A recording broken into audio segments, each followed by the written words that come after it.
7 o'clock, we'll call the Coos Bay City Council meeting to order. Would you all rise and join me in the Pledge of Allegiance, please? Kurt, you want to lead us off, please? Allegiance to the flag of the United States of America and to the republic for which it stands, one nation, under God, indivisible, with liberty and justice for all. Thank you. It's good to see everyone this evening. So the first item on the agenda this evening is public comments. So this would be the time that you would come forth and make a comment, preferably on something that's not on the agenda. So I'll open the public comments. Anyone like to come forth and make a comment at this time? Hearing none, we'll close the public comments section and we'll go into the consent calendar. Council, how would you like to proceed on the consent calendar? I move we approve the consent calendar. Second. It's been moved and seconded to approve the consent calendar as submitted. Are there any questions or comments on that? Hearing none, I'll call for the question. All in favor say aye. Aye. Any opposed? Hearing none, it passes. Thank you. Number 4, Jim, presentation of retirement plaque for Mike Smith, Building Codes Administrator. Yes, if I could get Mike, he's over in the corner. I know, I thought he might not be here. I thought he might have left. I saw He him snuck earlier. in. So it's really a privilege and an honor to be able to recognize Mike and the tremendous job that he's done for the city of Coos Bay and for his profession. He first started in the Building Codes Administration and Enforcement at the municipal level back in 1984. He started off in a small town in Iowa and worked in other communities in Iowa. And then in 2001, I think he saw the light and headed west. And he became a building official in Roseburg and then Douglas County. And then we had the fortune of attracting him to the city of Coos Bay back in 2010. He hit the ground running. And at that time, he was the one-person show. He did all the plan review, the inspections, and it goes on and on and on. And he's been responsible for the building code here and all the programs in the city. And he's done a grand job of running it. He stepped into a position that, well, the city didn't have the best reputation amongst the building community. And Mike was instrumental in turning that perception around. He's customer service oriented and always looking for ways to help his customers if it's at all possible. But he had to keep his eye on the ball, and that's public safety. And that's really what he's been dedicated to, the safety of the public and individuals and their businesses. Mike's been married nearly 43 years to his wife, Jeannie. They have two sons. He has 3 granddaughters, 3 grandsons. He has a great-granddaughter, and he has a great-grandson on the way in April. So, Mr. Mayor, if you would meet me at the podium. I'm glad to. You got him up here, Mike. Jim and I are going to be standing up here.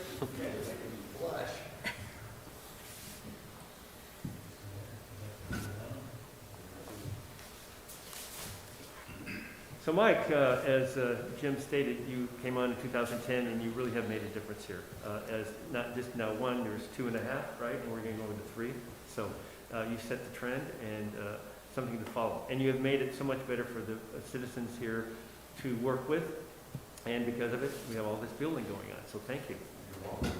All right, so we have a plaque for you, Mike. It says Mike Smith, Building Codes Administrator, in recognition and sincere appreciation of your extraordinary work, outstanding service, and dedication from August 2010 to March 2021, presented by the City of Coos Bay. Thank you so much, Mike. There you go. Congratulations. I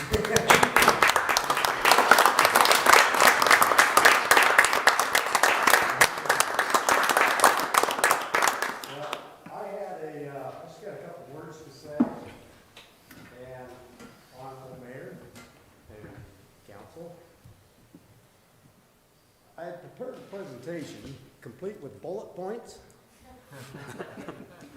but upon Chief Anderson's suggestion, that may not be a good idea. Oh, I'm not sure what that's all about. I just want to say thank you for the support you all have given me in helping me to make Coos Bay a better place to live, work, and play. It's been my honor, and I'm going to miss y'all.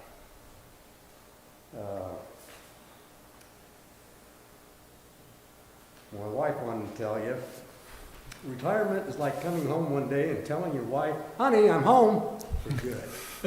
Yeah.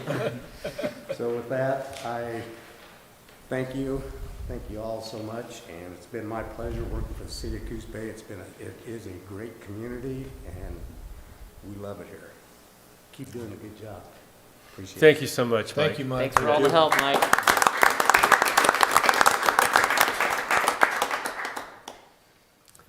So I understand you said, when I talked to you earlier, you're just going to quit working, but you still be around for a while. So we hope to see you occasionally pop in here and come visit. So thank you again. All right. Next item is presentation of the semi-annual report on the Coos Bay North Bend Visitors Convention Bureau. I think Janice is going to be handling that. Good evening, Mr. Mayor, City Council members, city staff, and I'll wait for, Nicole's going to bring up my presentation, and I'm actually going to time myself because Roger asked me to be quick. Only it's hard to be quick when there's so much going on. All right, so as you guys know, we've had a year. We are a year into the pandemic, and we didn't do as badly as we thought. So I want to start with the budget because we, as you may recall, budgeted very conservatively at the beginning of the year, going down from about $1.1 million down to $765,000 in expected income and expenditures. We have 2 quarters under our belt, and as you can see, we are at 95% of our expected income. So we are doing much better than anticipated. That also started with $145,000 extra in carryover from last year. As you know, we stopped all spending when the pandemic hit in March of last year. So we ended up with a little bit more, and we are at where we're supposed to be in our spending at 50%.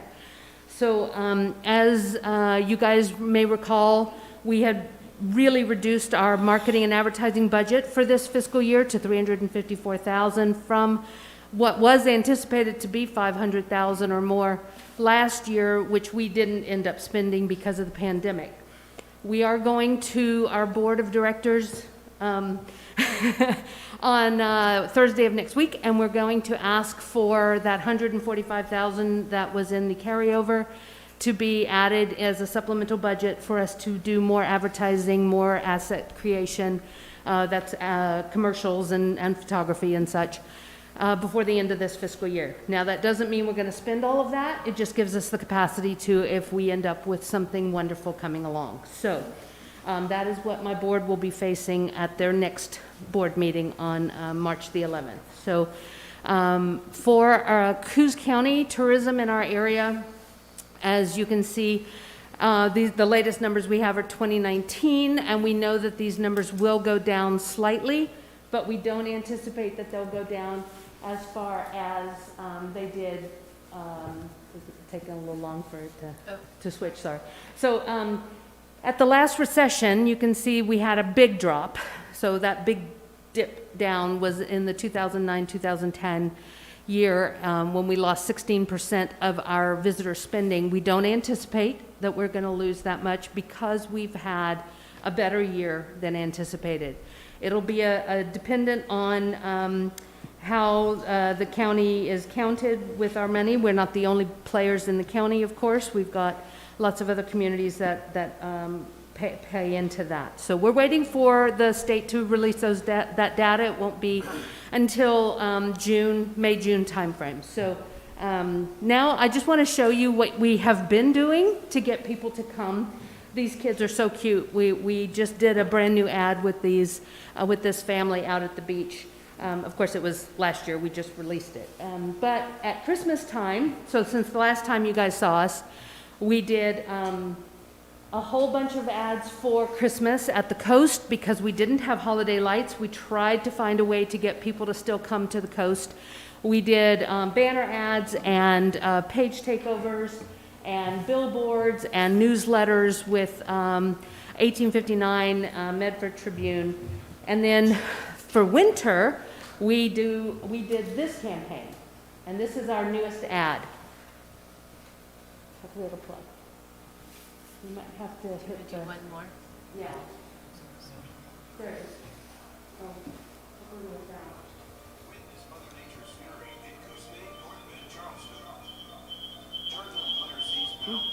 Got a little feedback.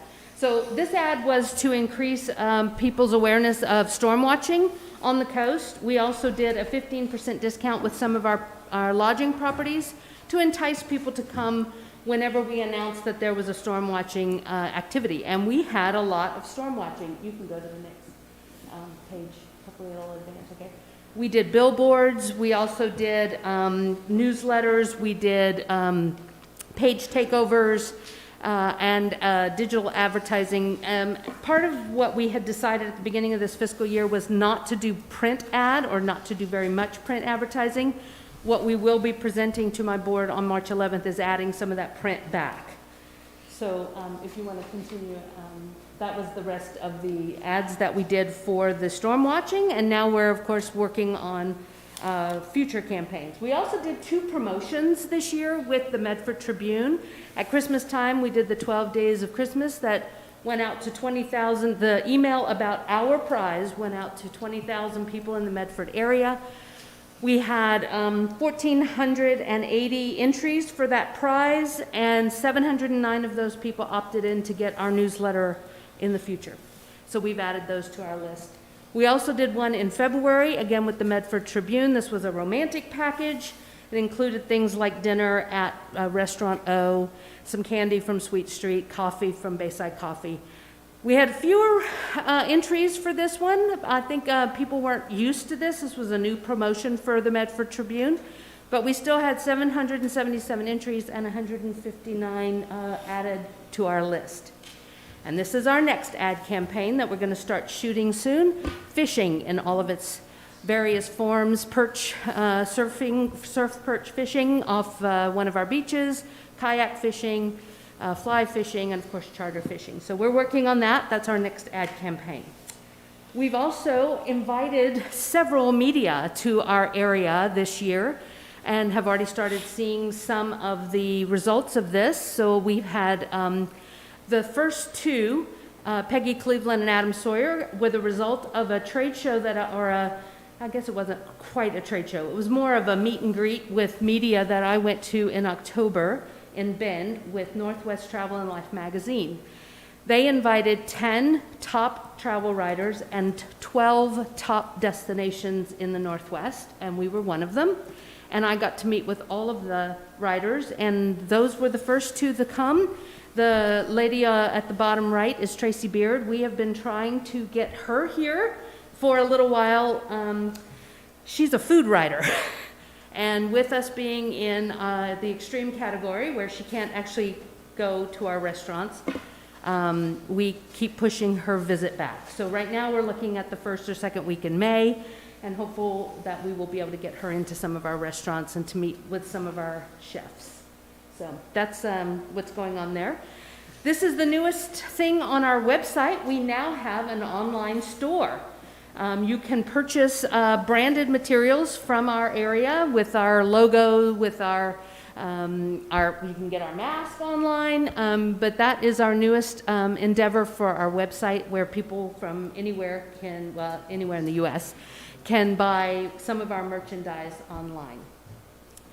Now I want to talk a little bit about the Visitor Center. As you guys know, in December, we had a group come together to talk about ways to help our restaurants. It was spearheaded by Mayor Benetti and Mayor Engelke to help the restaurants in our communities who have been, of course, impacted over and over and over again by this pandemic.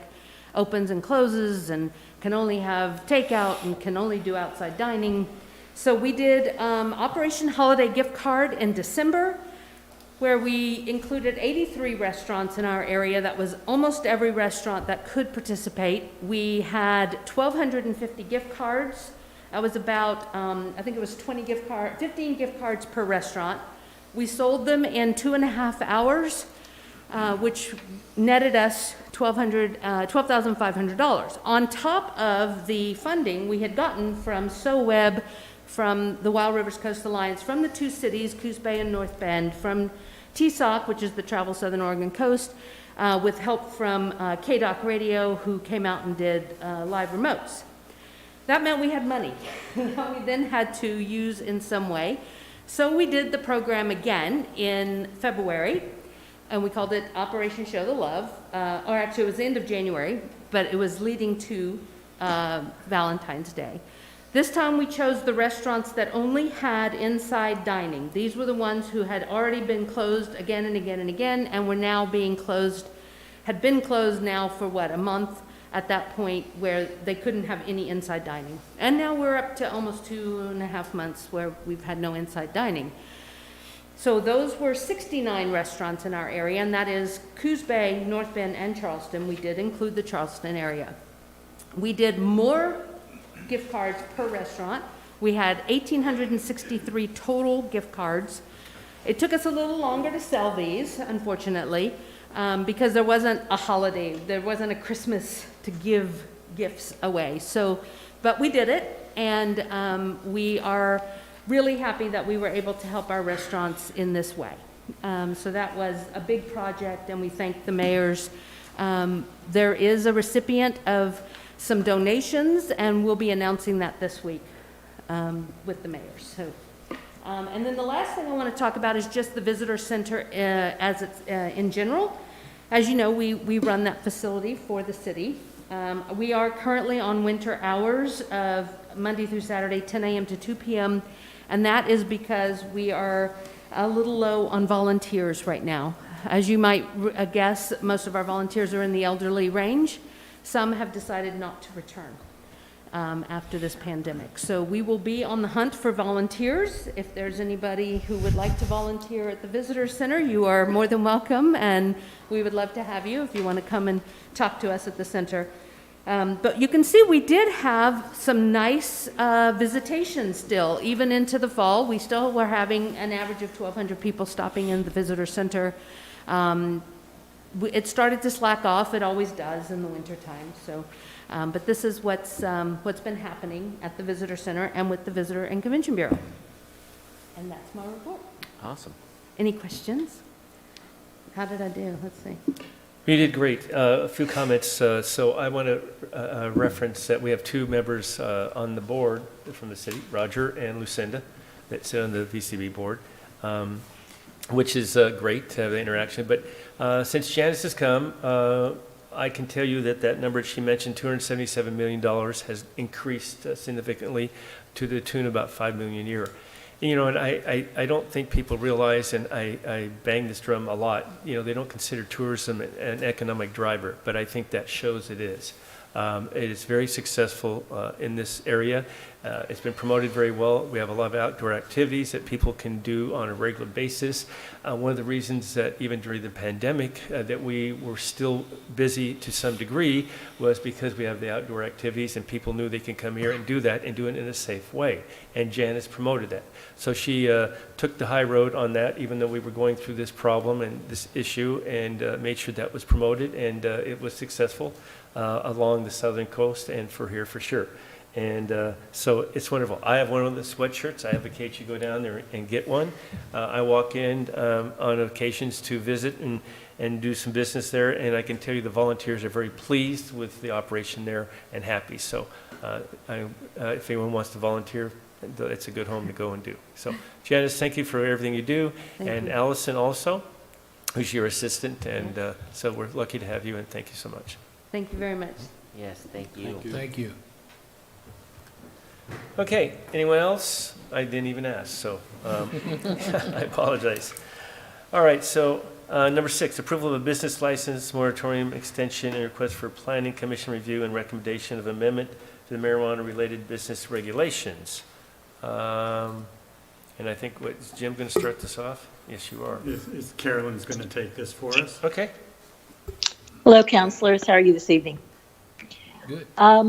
Last fall, the council began to take a look at our marijuana regulations on the books, and you've had a lot of discussion about distances between residential uses and residential zones, between marijuana businesses, verbiage in the code that really needs some clarity. And as a result of the beginning of that discussion, you, on November 17th, put a moratorium in place on new business licenses for marijuana businesses. And that was to end on March 31st. In February, you talked about this further, and the conclusion was reached that you wanted to have a public hearing tonight to talk about this briefly, but staff had recommended that you continue the moratorium. So that would give us some time to put together some options for you to look at and for the Planning Commission to advise you as well. With that being said, we're suggesting that that moratorium be extended to September 1st, 2021, and we would get to work probably early this summer to get going with the Planning Commission and then come back to you probably by the end of the summer. I'm available for questions, as is Roger and Jim. I would encourage you to reach out to your public that may be there. You've been pretty diligent about making sure that they be advised as to what's going on. We've had this in the Friday newsletter a time or two. So that's my report. So for the public's notice, this came about and we tried to discuss it with the council, and there was a lot of information on this and a lot to consider, more than we were able to comprehend and deal with at one meeting. And it was suggested by staff, and it was a good suggestion, that we keep the moratorium on and refer this back to the Planning Commission, who deals with this type of thing and can come back with some recommendations for us. And I think that's a good suggestion, and that's why it's before us. So, council, any comments or about this item? I believe last time we talked about it, nobody had applied for a license either. Is that still the case? That's correct. Okay. So it's an industry that is in our city, and a number of these businesses are located here, and so we have to have that in that consideration for their benefit and ours as well. So anyway, that being said, how would you like to proceed? I move we extend the moratorium on the issuance of business licenses for new marijuana-related businesses to September 1st, and also request the Planning Commission review and provide recommendations for changes to the Municipal Code 17.335.080 regarding indoor marijuana-related businesses. Second. It's been moved and seconded to approval of the business license moratorium extension and request for the Planning Commission review and recommendation of the amendment to the marijuana-related business regulations. Are there any comments? Hearing none, I'll call for the question. All in favor say aye. Aye. Any opposed? Any opposed? Hearing none, it passes. Okay, number Thank 7, you. update from the Library Facilities Steering Committee. Kurt, welcome. Good evening, Mayor, Councilman.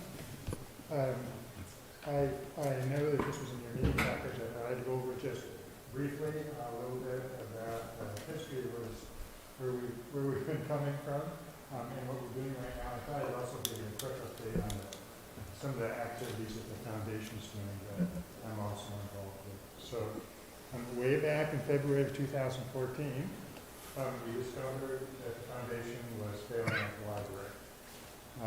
And we had some estimates at that time, and the city council decided that we wanted to pursue a new library because of the expense involved in fixing the current one and to bring it up to code.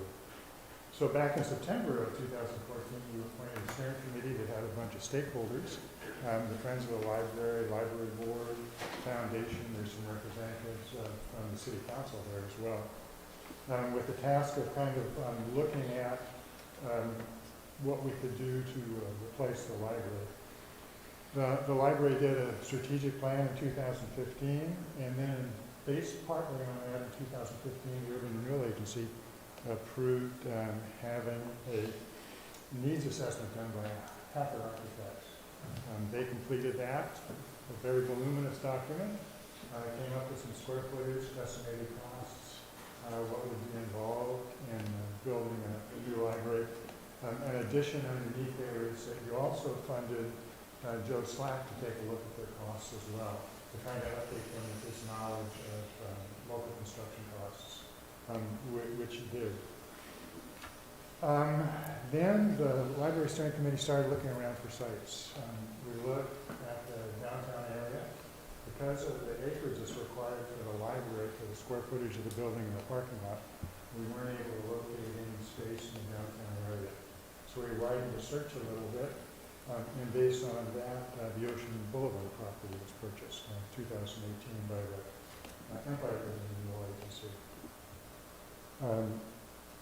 Then in 2019, we had a recommendation for Rich Foster with Cascade Consulting to do a funding feasibility study to take a look at to see whether or not a bond measure might be possible, supported by the public, to see what other grants and donations are available. And Rich Foster did that and did a good job. And you can see some of the recommendations that we have down there as well. We had a real recent meeting on February the 19th with the steering committee to kind of update all of the partners on where we are with the library right now, and the current activities that are being undertaken. Roger updated us on the stuff in the city. We also briefly talked about the potential sites, which I know you're going to talk about a little bit later, and I'm going to stay around for that as well. So that's kind of what the steering committee's been doing. Let me tell you a little bit about the Coos Bay Public Library Foundation, because we've tried to be active in getting ready for a new library building. First, let me tell you, we're still doing our fundraisers. They've been virtual because of the pandemic. So we have a fundraiser in the fall, the evening at the library. We actually are going to have an adult spelling bee fundraiser, virtual one, on April the 10th. And it should be interesting. So keep your calendar open for that one, and hopefully you may even be involved.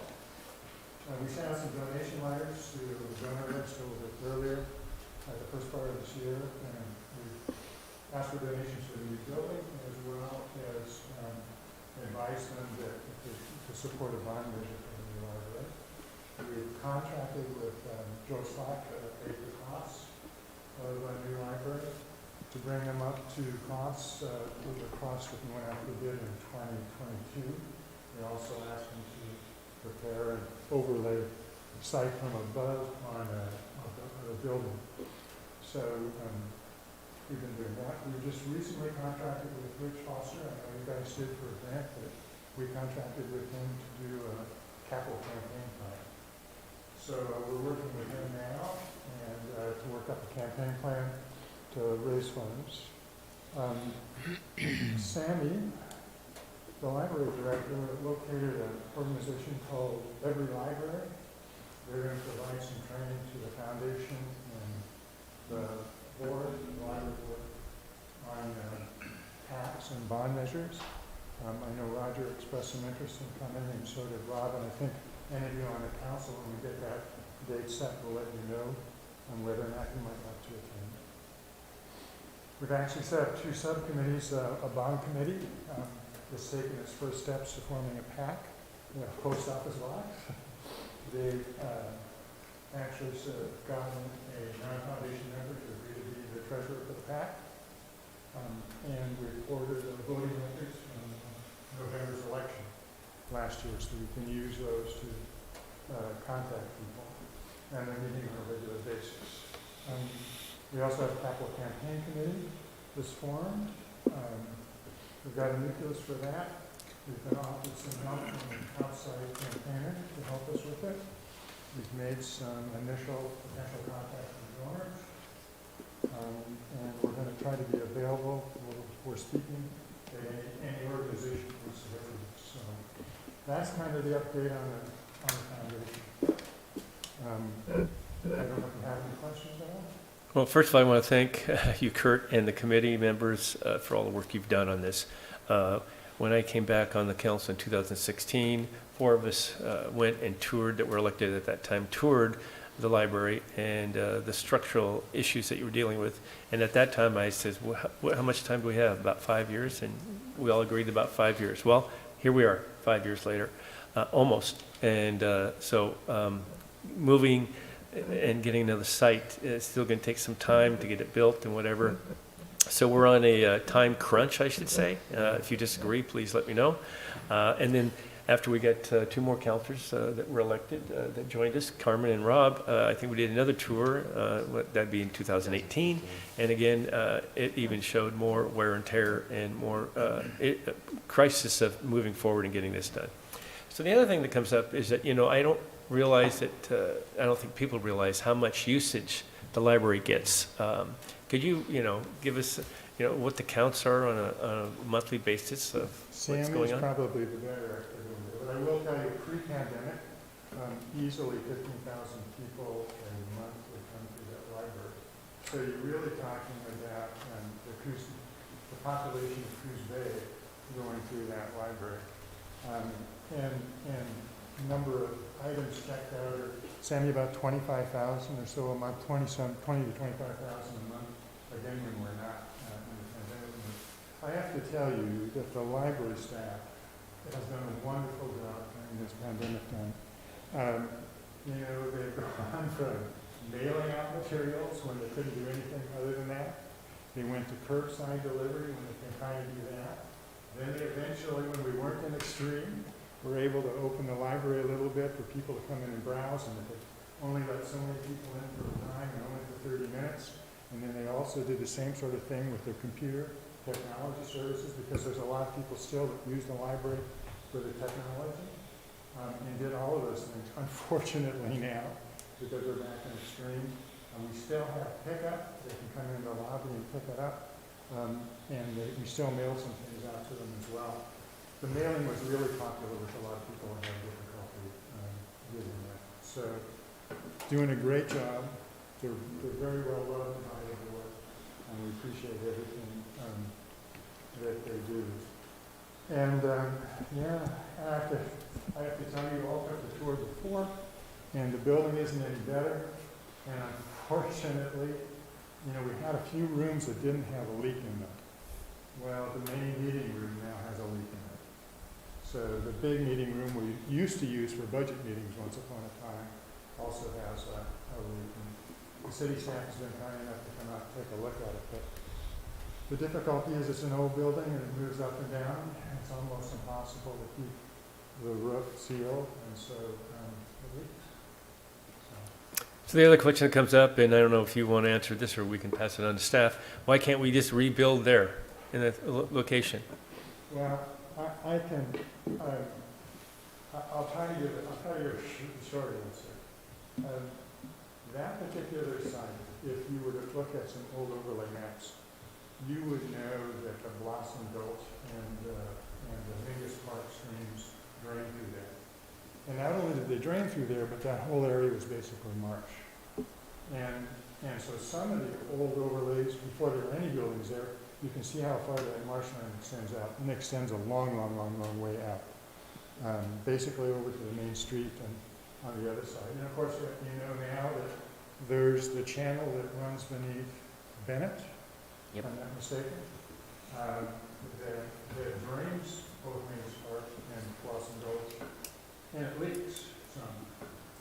So you get that with the soil there that's not very good to begin with. You get all that water in there. There was a prior mayor that I had one of our talks with Sam and I went to, and unfortunately I can't remember his name, but he was around when that place was first going to be built there, and he was amazed that they were going to build there because it was such a bad building site. But it was a done deal, and so they built it anyways. Now, the foundation underneath there, the pilings have basically deteriorated. Carol mentioned the old library director reminded me the other day that at one point in time, the heating and ventilation system, the ducts underneath there, where that cardboardy material that they used to use for ducting for that sort of stuff. Well, whenever there's a high tide and the water comes, it actually came up under the building, and they were getting those ducting all destroyed. Rich Curry, the architect at that time, said the best thing to do is just replace all that ducting, so put in some other ducting instead. But it gives you an idea of the difficulty underneath that building. So, that's all we're gonna, you probably wouldn't want to build it. It's in a flood zone, it's in the tsunami zone. If you were to close the library and try to rebuild there, you're basically gonna have the library closed for a year as well. Books, staff, service, what do you do with all of those things? And the bottom line is, do you really want to invest as much money as necessary to build a new library in the same place where it would be subject to floods, tsunamis, earthquake, unstable soil? So that's the semi-short answer. But isn't it true, Roger or Jim, you can pick kitchen, I don't know if we can even build a public facility in a floodplain. Or Well, when we first went down, set out on this road, no, you couldn't. That law has changed, partly because there are some communities on the coast that their entire cities in the tsunami zone, and they couldn't build any public buildings. So that's changed a bit, although it's still strongly advised against. Given the fact that we want to co-locate an emergency disaster component to our library, and basically an emergency shelter should a natural disaster happen, it's not wise to put one in the library. It would put our entire collection we have at jeopardy if we kept it in the flood zone. Okay. And also, you were pretty diligent about, downtown, finding a location. And I even know a couple counselors were adamant about trying to find a downtown location. So I think it's been pretty vetted. Am I correct? Even though that might be the want? Kurt, can I have you talk in the microphone? I'm I was sorry. getting messages that they can't hear you as Well, well. that was purposeful. It's important information. Yes, we did. I mean, there is not a lot of open space that the library requires. And I know when you look at the building, it may not look like a lot, but it really is a large building. And with the parking lot, think for a second, it basically takes up more than that city block, right? And so there just wasn't a lot of open space. And and there's not space that's really not in the tsunami or the flooding zone. So it's just difficult. If you guys hadn't built the fire station where you did, we probably could have used that property, but you did.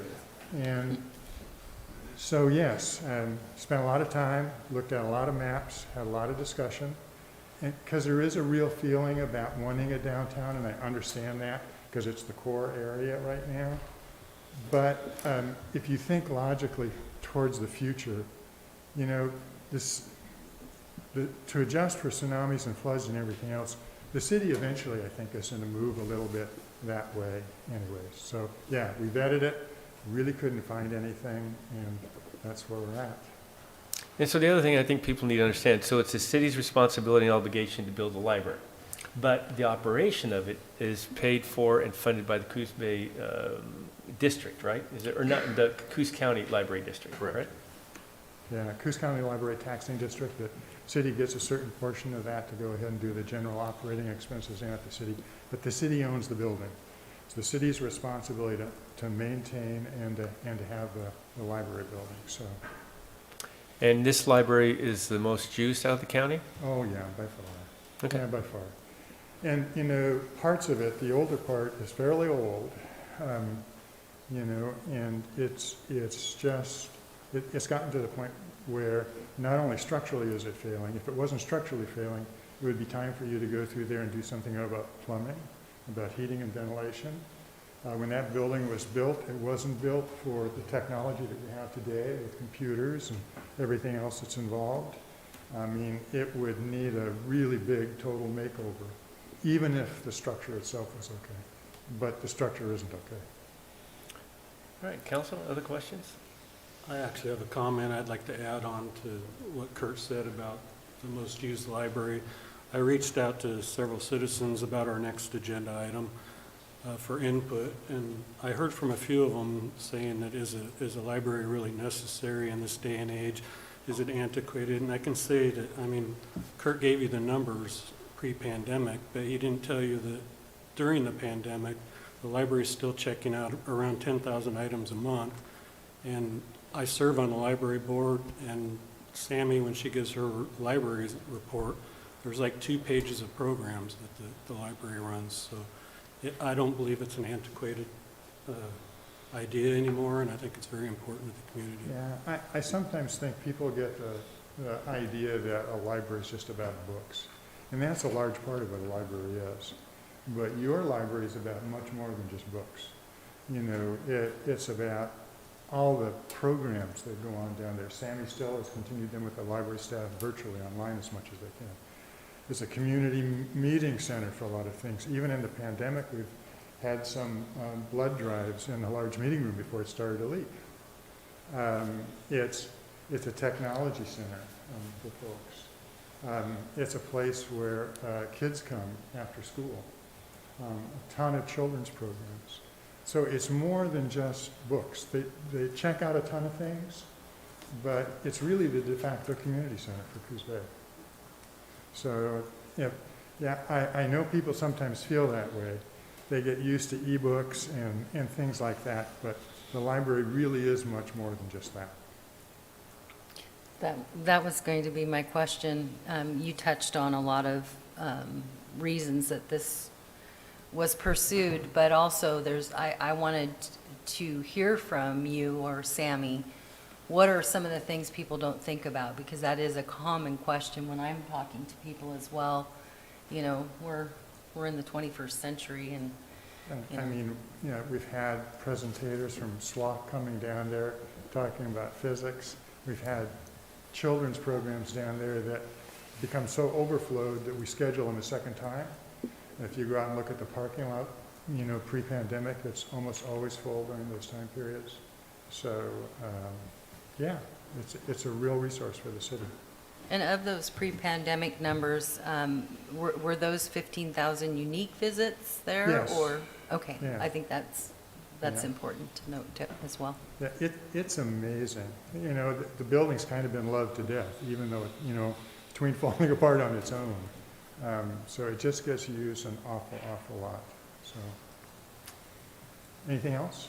Anyone? Any other questions? Okay, I'm going to Thank stick you. around for the site session too, in case you have any questions for me from that as well. All right. Thank you very much for all that you do. Thank you very much for supporting the library. It really is appreciated. Thank Thanks, you Kurt. for all you guys do. What's that?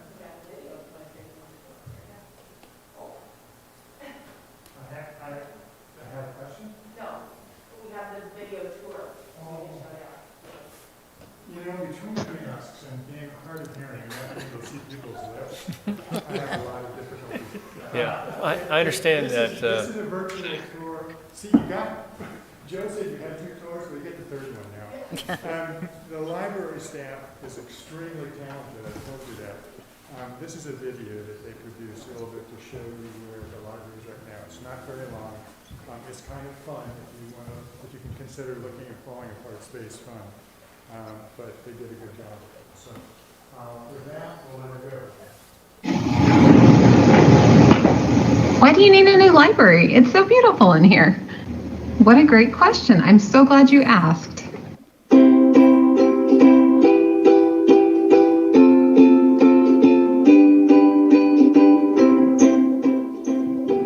This is Coos Bay in 1910. Let's take a look right there. There's a slough. And there's us. That's the same spot. The current building sits on what used to be a large slough. The area was filled in and the water... You can all go to our YouTube channel and see it. It's right on. It's very good. Yeah, let me try one more time.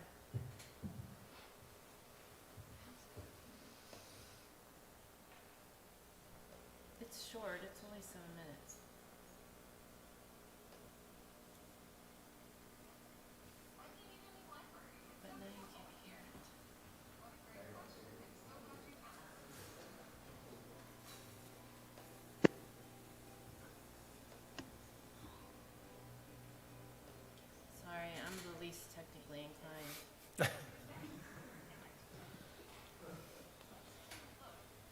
email you guys the link.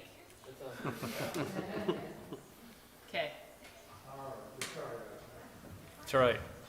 We know it has lots of issues, though. We all have made a tour through there, and I'm sure when the pandemic is past us, if any citizens need a tour to see what's going on there, they can get a tour. It is a very good video. I've seen it, and I encourage everybody to go find it and watch it. So can we put that on our website or Friday We can, and we update? can advertise it in the Friday update this week. Perfect. We'll do that. Is So the- wait here it gets out. What was that? The udder is still there. That was my question. It was gonna, is the roof milking mechanism still available? Black below it with your name. All right, so that's a good lead into the library site selection. So Oh my God. this is something that we've been discussing for some time, so we'll let Roger kick this off, I guess. And Well, give us a comment. Kurt did an excellent job of providing you some historical background, so I won't go all the way back to when we undertook the initial study. But I will pick up when we began looking for sites, and it was determined that we weren't going to be able to find a site downtown. So we began looking in Empire, and it was the selection committee's number one choice out of a number of different options in Empire to look at the Gussie site. At the time, the building wasn't occupied. It was blighted. Unfortunately, it's worse today. But there was a strong desire, and through direction from the Urban Renewal Agency, we began trying to negotiate to purchase that. Unfortunately, those efforts were for naught, even though we tried for some time. There was an opportunity to purchase at one time, but unfortunately, we learned on the day that we would have had to turn over a check without doing any title search, that there was litigation between the property owners, and there was a clouded title for the property. So it was wise not to purchase it at that time. And later, we just had to make a choice that maybe that wasn't going to be it. So the agency, knowing it had to come up with a piece of property, again, we only had, we thought 5 years. We're pushing that envelope. So a large lot came available next to Graham Dodge, and the agency purchased it for that. Even though you purchased it, we continued with our efforts to see if we could obtain the Gussie site. Still, unfortunately, even though the clouded title issue's been resolved and now they have a single owner, that owner has been, for the most part, unresponsive in communicating with us. In reality, you only have one option at this point in time, should you want to purchase that, and that would be to compensate the owner at the fair market value and use an eminent domain process. In addition to that option, more recently, another thought came up, and that was other property already owned by the city, and that was at John Toppett's Park near the Armory. And I should preface that when we began looking at that, we were under the assumption that part of that property was deed restricted. We do know that the Toppett's family donated a portion of the land, and we falsely assumed that that was that parcel. Council President Marler actually went and contacted Mrs. Toppett's, shared with her his thoughts about possibly locating a library and maybe a future sports complex there, and with the idea, or at least the hope of getting her to do a alteration on that deed restriction. And I'm sure he can share this with you, but she was in favor of the idea, and then but disclosed that while she's in favor, she and her family did not donate that particular parcel. It was another parcel. A search since then has revealed that the city of Coos Bay obtained that parcel of land, in fact the entire park, when the city of Empire was folded into Coos Bay in the 60s. A deed search revealed that the city of Empire purchased 190 acres of property in Empire from a private development company. Later, part of that property was sold off to SWAC. So there are no deed restrictions that we're aware of. Of the 3 parcels, they all have pros and cons. The Gussie site, well, let me start with the Ocean Boulevard site first, because we own that. And that's a pro. It is large enough. We do need at least 2 acres. That site is a little bit larger than 2 acres, so that would meet our needs. And it is situated right next to a main road, which is positive. The cons, is that really the highest and best use? And I think that was one of the reasons why the site selection committee didn't choose that number 1. They weren't sure that that really was the highest and best use for that property. But it would work well for a library. Possible con is access is limited to one entryway, although that site hasn't been fully designed, so don't know that to be true yet. I don't know if it would have 2 entries and exits. That's certainly a possibility. And the only other one with the agency, there is a small building on that property. We would have to demo it. And there may be some hazardous material abatement that we'll have to do because it was used for a paint shop, and it does have some hydraulic lifts in it. The former Gussie site, obviously the pros, it would be urban renewal if we could remove that blighted property that's on there now off that property and redevelop it and put it back into use again. Get back to. It also is situated next to a main street, and it's closer to the business core district of Empire. I would say that there's a possibility of having 3 entry exits on that, one off of Morrison, one off of Newmark, and one off of Schoenemann. The con is it's not owned by the agency, and I would have to tell you that we would need more property than just that one if we were to get the 2 acres. And we all suspect that a traffic impact analysis, if that site was to be developed into a library, would probably require a traffic signal be added at Newmark and Schoenemann. I think we've done past analysis and it's really close to all the warrants necessary for a traffic signal. And of course, a traffic signal, we could look at $500,000 for that. The Toppitz Park property, of course, a pro is we own that property, you as the city. It is large enough for the proposed development.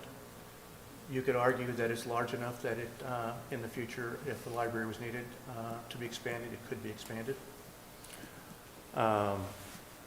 It is within a park-like setting, which might be advantageous to the users of the library.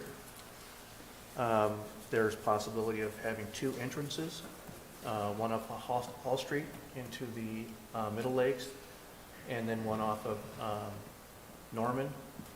But both of those would have to be developed, and that's also a con because those roads don't exist at this point in time. The city could benefit from additional funding sources if a ball field was co-located. They could also share an expanded parking lot, but then again, we're also talking about something that hasn't gone down that road yet, and we don't know that can happen, and we don't have those funds for a sports complex. That's all hypothetical. The cons are it's outside the urban renewal area, so you couldn't use urban renewal revenues to do any of the needed development. The property would require more site development, land prep, installation of utility lines, access roads, far more than the Ocean Boulevard or the Gussie site. When we mentioned about a traffic signal, it's very possible that a traffic impact analysis would require a traffic signal on Norman, should you go there. And the reality is, I think, to give it some perspective, I looked at, Sammy sent me some numbers. Just in 18 and 19, when prior to the pandemic, there was 186,000 visits to the library. That's tremendous. And someone asked a question, and I know I'm deviating, but you know, has our world changed? Are people still checking out books or other hard copies? The reality is the collection use in that year, 287,000 things were checked out, items. And only 20% of that was digital. And this year, or last year, even though we were closed for the majority of the time, the library staff did an excellent job of still trying to get materials out to people. 292,000, almost 293,000 items. So the library is well used, which gets me to that point. I really think a traffic impact analysis will come back that we'll have to have a traffic signal. And how much did you say that? Probably $500,000. But we may be seeing that for Ocean Boulevard too. We don't really know. That is a formal process that we'll have to enter to when we actually do a development. We'll have to hire a traffic engineer to do that study for us. You all are really good about, you know, thinking ahead. And I know you've probably thought about this, but in proximity to the traffic signal that's already there at the Y, which location is furthest away from that? When you talk about the three, are they equally positioned? The one probably farthest away is probably going to be Norman, but Norman will be closer to LeClaire. Okay. And I'm just guessing that off the top of my head. So that would be the next place we have a signal. So Roger, if the light was needed at the park location, there's funds available through our, don't we have a fund set up for Ocean Boulevard and? Well, we have a fund. When the city took over ownership and maintenance of the former state highways, that included Ocean and that included Newmark. Currently, I think we had $4.8 million that was given to the city to take that over. But under our current city charter, none of those principal dollars can be used, only the interest. I don't believe we have enough dollars in there currently.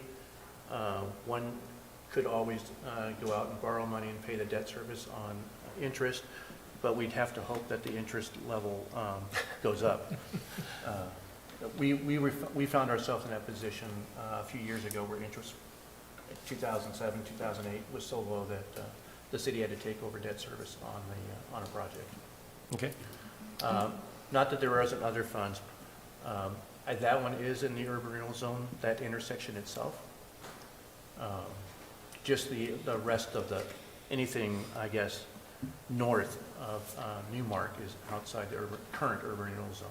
But that is an option for you as well. And if you look at the Ocean Boulevard property and the former Gussie's property, and you're talking about having to take down some infrastructure that's already on there, some buildings that are on there, which one has the bigger price tag, do you think? Well, I'm assuming it would be Gussie's. And I'm assuming we would find some environmental hazards to deal with at the Gussie's site, not limited to lead-based paint and asbestos. So let's see if we can get this down a little bit. So first of all, I want to bring up the Gussie's location because I think that's the one that's got the most issues. And we would have to do eminent domain if we decided to do that. I know there's some hesitation on some of the council to move forward in that position. So unless I'm reading something differently, do we want to continue on with the Gussie's location? I mean, I supported it. I was willing to go through eminent domain. I think I'm one of the few. And there's a big cost associated with that. But that being said, if there's not an agreement to get that location, then we can get it down to 2. And I think we just should discuss the 2. So with that being said, does anyone favor moving on with the Gussie's location? I don't think we have enough time. So, that's I a no. agree. I agree No. as well. No? No. No? Drew? No? Lucinda?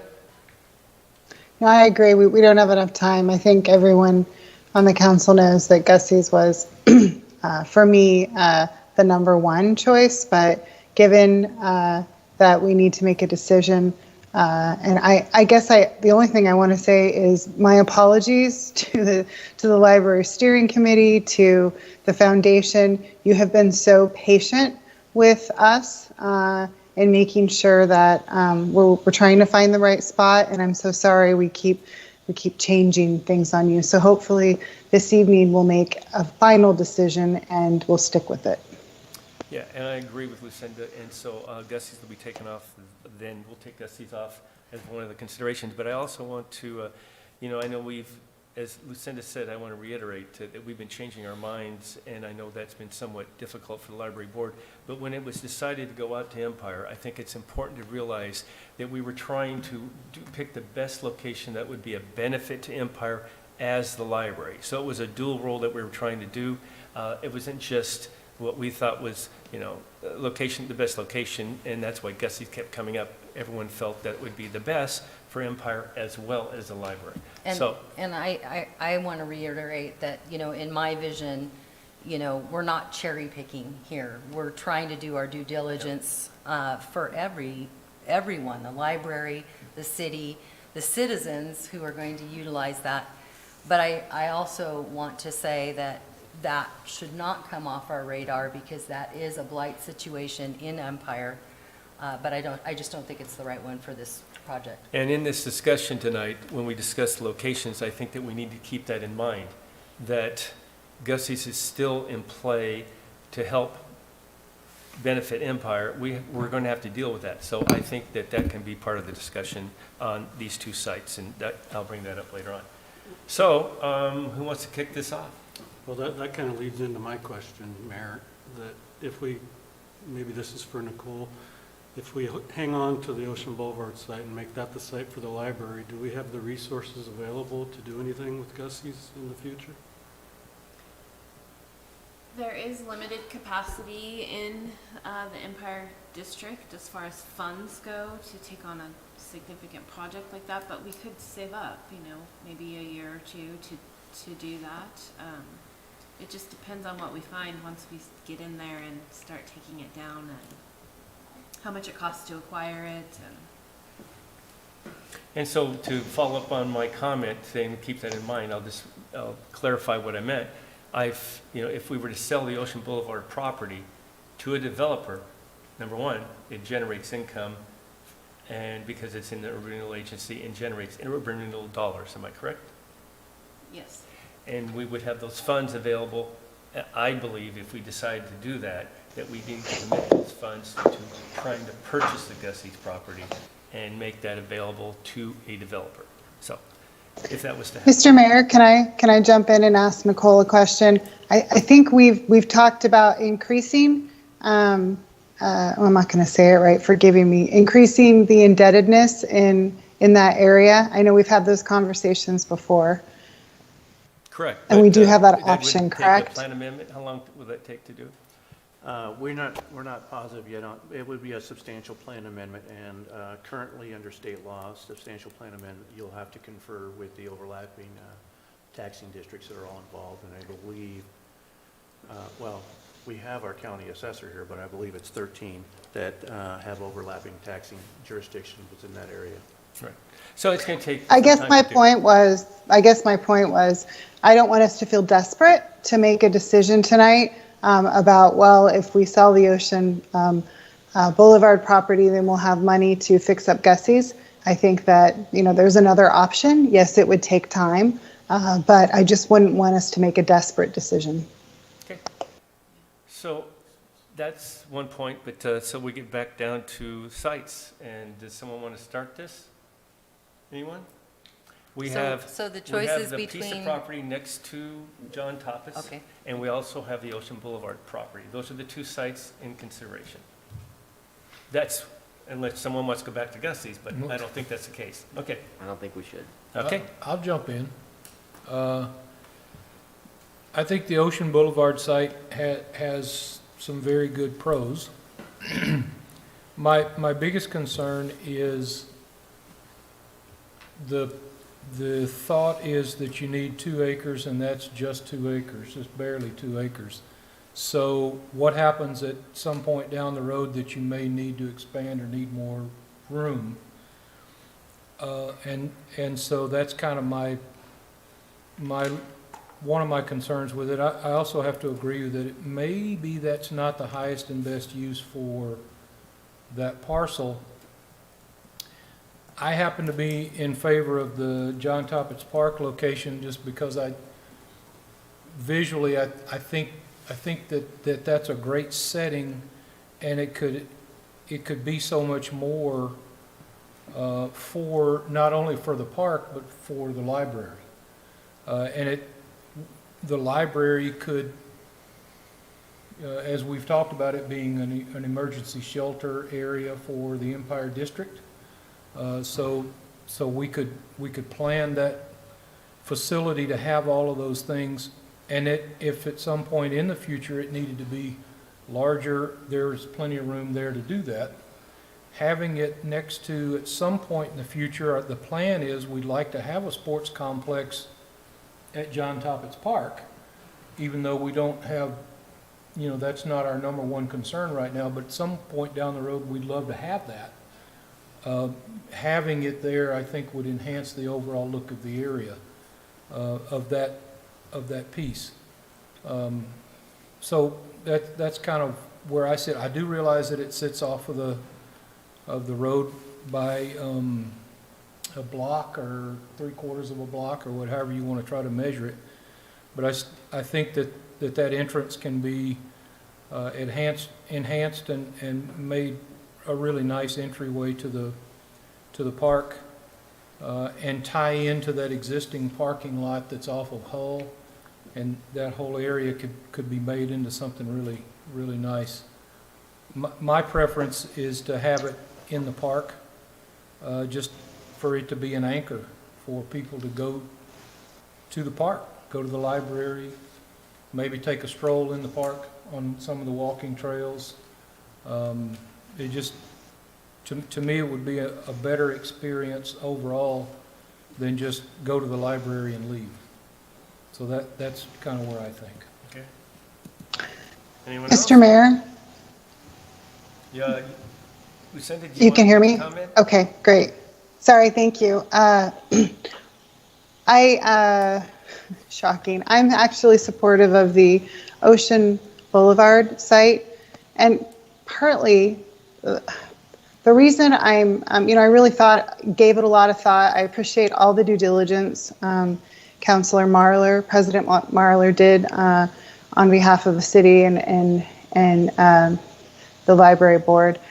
I feel like based on the feedback that we heard from the Empire Coalition, that we heard from the library board and the steering committee, unless I read it wrong, it seems like more people thought the Ocean Boulevard site was the most appealing. And while I do think perhaps we could develop in that location, we currently don't have a contract for development. And I think it would be a difficult stretch to put it in a park. And part of the reason for the park for me is I really am concerned about it being off, not on the main thoroughfare. I'm concerned that we would need a signal that would cost a minimum of $500,000. I'm concerned that it's not in the Urban Renewal Agency. And I'm concerned about timing at this point, because the lobbyists will be heading to the legislature soon to pitch this project. And the parcel of land that we've been talking about, that we committed, that we made a decision as a council a couple years ago, was Ocean Boulevard. And I think there are other opportunities in maybe Gussie's, right, for future development in the Empire area. I also gave a lot of thought to the sports complex. And while I think it's a great idea, I started thinking about the trails. I walk those trails. I started thinking about noise. and traffic and the impact that would have on wildlife, the impact that would have on just the experience walking through that area. Again, I know these are hypotheticals. I know we don't have anyone interested today that's going to give us money to build a sports complex, but I think that as much as I love to be a big picture thinker, I think we need to be realistic with where we're at today and try to make the decision that I think is for the citizens. And I think what we heard from all groups was Ocean Boulevard is their preferred choice. So Kurt, can you address that? I know I talked to you earlier because some of the emails that we got were a little bit confusing, and I asked you to, can you clarify how the library, yes please, how the library committee felt about Ocean and the John Toppitz Park area? Well, I'll try to speak into the mic and not eat it. Well, I'll clear up the best I can about the confusion. First off, know that I sent out, there wasn't enough time to hold a special meeting for the groups. And so I sent out an email to all the people around the foundation, and the foundation has representatives from the library board and the friends and people in the community. And I also sent out the email to all the library board members.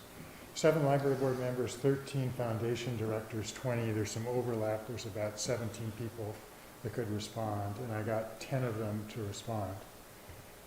Where I can't help you is that basically it was an even split between Toppitz and Ocean Boulevard. The people that picked Toppitz picked Ocean Boulevard second. The people that picked Ocean Boulevard picked Toppitz second. It really was a fairly even split. And realized when the steering committee was involved in doing all of this, we looked at Gussie's because we thought it was something that we could buy, and it was in the urban renewal district, and there was blight, and it was a good deal. But one of the things, the reason all the people that responded to me, half of them, the reason that they didn't like Gussie's was because of eminent domain. It just left a bad taste in their mouth, and they thought we would have difficulty doing fundraising and passing a bond measure by saying the heavy hand of government has foreclosed on these poor people. And they don't understand the whole story, realize. So that's kind of where we're at. So the reason there was some confusion is because not all those answers came in from people at the same time. So one summary went to Roger, had some of them, and then later on a couple other people responded, and I kind of dribbled that over to Roger, and that dribble went over to you. But basically, it was basically an even split. And the same kind of things you guys have been talking about between Toppitz and Ocean Boulevard are the same kind of things that these people talked about as well. Access, nature, sports all of that stuff. So, it's not an easy decision. I'm glad it's not mine. Well, I just thank you for the clarification, and obviously we picked the best 2 locations then. And then I'm just going to mention that I know the Empire Coalition, from what I can gather, Rob, and you can correct me if I'm wrong, that they favored the Ocean Boulevard one. That is correct. I think I got 5 responses, and 3 of them were definitely Ocean Boulevard. One of them was definitely Gussie's, and the 5th one was they didn't really have they liked both Gussie's and Ocean Boulevard's. And the committee... None of them chose the park, though. Okay. The committee that we have overlooked, and we had a joint session with, is the Parks Commission. And overwhelmingly, the Parks Commission supported it being there. So I think that needs to be discussed and brought in. Beware. At the park. Beware. No, I didn't interpret that. I actually felt kind of a sense of concern, and that was one of the points that I was going to bring up. They weren't like jumping at Toppitz Park. That's not what I got. I felt kind of like they were. You want to chime in on that, Carmen? Well, I'm talking about what was happening in this meeting, the gauge that I was reading. I think they would go either way, but I felt like there was a big concern that not change, what the vision of the park was. That's not what I understood. I think that what you're addressing is the Parks Master Plan, and that's, fitting things within the master plan, and you're very, very right on that. However, I think that Parks Commission is pretty excited about, and I'm speaking vaguely on other people's terms here, that it would be a great site for a facility such as a library. That being said, I think they were all kind of blindsided because they didn't know that there was going to be the question asked of, should we put a library in this park within, I mean, they didn't have, they didn't know any knowledge about this potential option, so. Well, and then the other part was the sports complex Yeah. too, which Yeah. would be a big, It's a big one, and that's, change. there was a lot to discuss at that current meeting, or at that meeting at that time. And I think that everybody, this is just my observation, was kind of being metered in their response because as we are experiencing right now, everybody's been thinking about this for a long time. There's a lot of information to digest, and there's already been a lot of thought put into this process, none of which the Parks Commission has been a part of. So, it's kind of walking in there blind. From that meeting, I do recall that there was some expressed concern about it. I feel like that concern had been largely abated when we addressed two topics. One, that we're looking at 2 acres for the library, 5 for the sports complex on a 25-acre lot that we own in the middle of a 125-acre park. I felt like that kind of abated the concerns about it overwhelming the park. In terms of usage, yeah.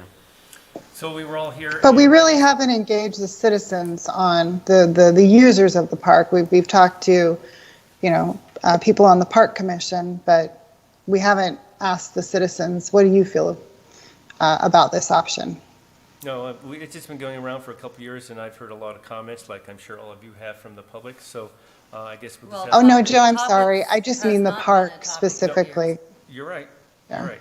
It's been So sorry. a let me topic ask for you a this. week. So would the council like to do more investigation with the public about the Tapas facility? I don't know if we have We're much out of time. time. I don't think we have time. We have time. I don't either. So I I guess think we that's all off the agree table. there. All right. So the Parks Commission feeling of how they were, we're all here, and I guess we can interpret those comments however we wish, and we'll leave it at that. All right. So then we've heard from Phil and Lucinda. Who else would like to chime in? I'll hop in. So I get the concern that the library itself is outside the urban renewal district. I see that on 2 fronts. One, it does remove our ability to use the urban renewal district for the library itself. It could be used on the light, as was noted, and it's also been noted that the Ocean Boulevard site may also need a light. So that's an issue that's going to come into play either way, I think. Not expending urban renewal dollars towards the library itself allows more urban renewal dollars to be applied to Empire. The co-location of the sports complex with the library, if that's a potential, generates an additional direction for grant writing. It's multi-use. Multi-use is a big word in the state's eyes these days, as it should be. It creates an opportunity. It was indirectly referenced that the library also serves as a large location for schools to bring kids over to for events that are held at the library. I know from past discussions, the library is a better draw for authors that otherwise wouldn't be at the schools. The schools can take the kids to these locations. And for efficiency's sake and multi-purpose, multi-use, having a location that a sports complex can also be at in addition to a library makes it that much easier to integrate the 2 items into a school schedule for transportation. In addition to that, I mentioned in the past that the Toppets Park site would come with a timber cut. I was doing some dirty math a minute ago. I don't know that that would contribute a lot of money. I was looking at the last timber sale we did. Came out to around $10,000 an acre in the scope and scale. Nicole might correct me on that. But in the scope and scale of what we're looking at, $20,000 for the library site at 2 acres, $50,000 at the sports complex site for 5. It's not a lot of money in the grand scope, but it's something that's not mass at the other site. The Toppet site is obviously more aesthetic. In my going around to the different libraries I do throughout the state, because that's one of the locations meetings get held a lot at throughout the state level if you're at a small enough meeting. I don't much care for the ones that are in cities. That's just my opinion. If they're located in the middle of the city, I don't care for it as much. Probably my favorite library that's on the coast right now, with the exception of ours due to preference, bias, it would be the library that's in Gold Beach. It's off the main road. It's still used by the public. It's still used by the schools. It's just in a better place. It is tucked away from the main roads. That's one of the reasons I find it to be aesthetically pleasing. Nope, and there goes my brain. It does have room for expansion. In the possibility, it's been mentioned in other meetings, if it would be nice if North Bend wanted to collaborate on a library. This site has the capacity, if they ever chose to do so down the road, that we could collaborate and expand the library. It could be one for the area. And general possibility for expansion, because one of the other things about the current library site, folks may not know, is it's actually 3 buildings that have been built together. There was an original library, then there was an expansion to the library on a separate foundation, then there was another expansion to the library on a yet separate foundation. So they grow over time. It's not just a building, it's an organic representation of the city itself and the needs of the city. As to the Ocean Boulevard site, I don't actually have a lot to say bad about it. I just think the other site is better. Yeah, that's my input, rambling as it may be. Very, very. So well you said. support close to the Toppers area? Yeah, I prefer the Toppers area in short. All right, so anyone else want to make a comment? Well, go ahead. I guess I'll chime in. I've thought about this for a week straight now, and I'm going back and forth. I still am going back and forth sitting here. But I like the idea of a library in the park for the same reasons that Councilor Marler pointed out. I think it would be a great setting. However, that being said, I did go tour the location where they were talking about putting the site last week. And I think we were told that the only trails in there were ones that were just from people walking through there. And where they're talking about putting the library, there are paved paths going through there. Randy thinks they can be incorporated into the project. I don't know, I just think you're going to be opening up 2 acres of the park in a location that's fairly close to the lake right there. It's only maybe a couple hundred yards from the neighborhood facility building that they're talking about. There's significant land preparation that's going to need to be taking place there. And I don't know, I mean, it's a great site, and if we could pull it off, I think it would be fantastic. I just think that the Ocean Boulevard site provides the least amount of challenges and it's shovel-ready now. The architect that the foundation has hired is familiar with the site, and I just think that that's the better location at this time. Okay. Anyone else? Carmen, you ready? Yeah, I'll chime in.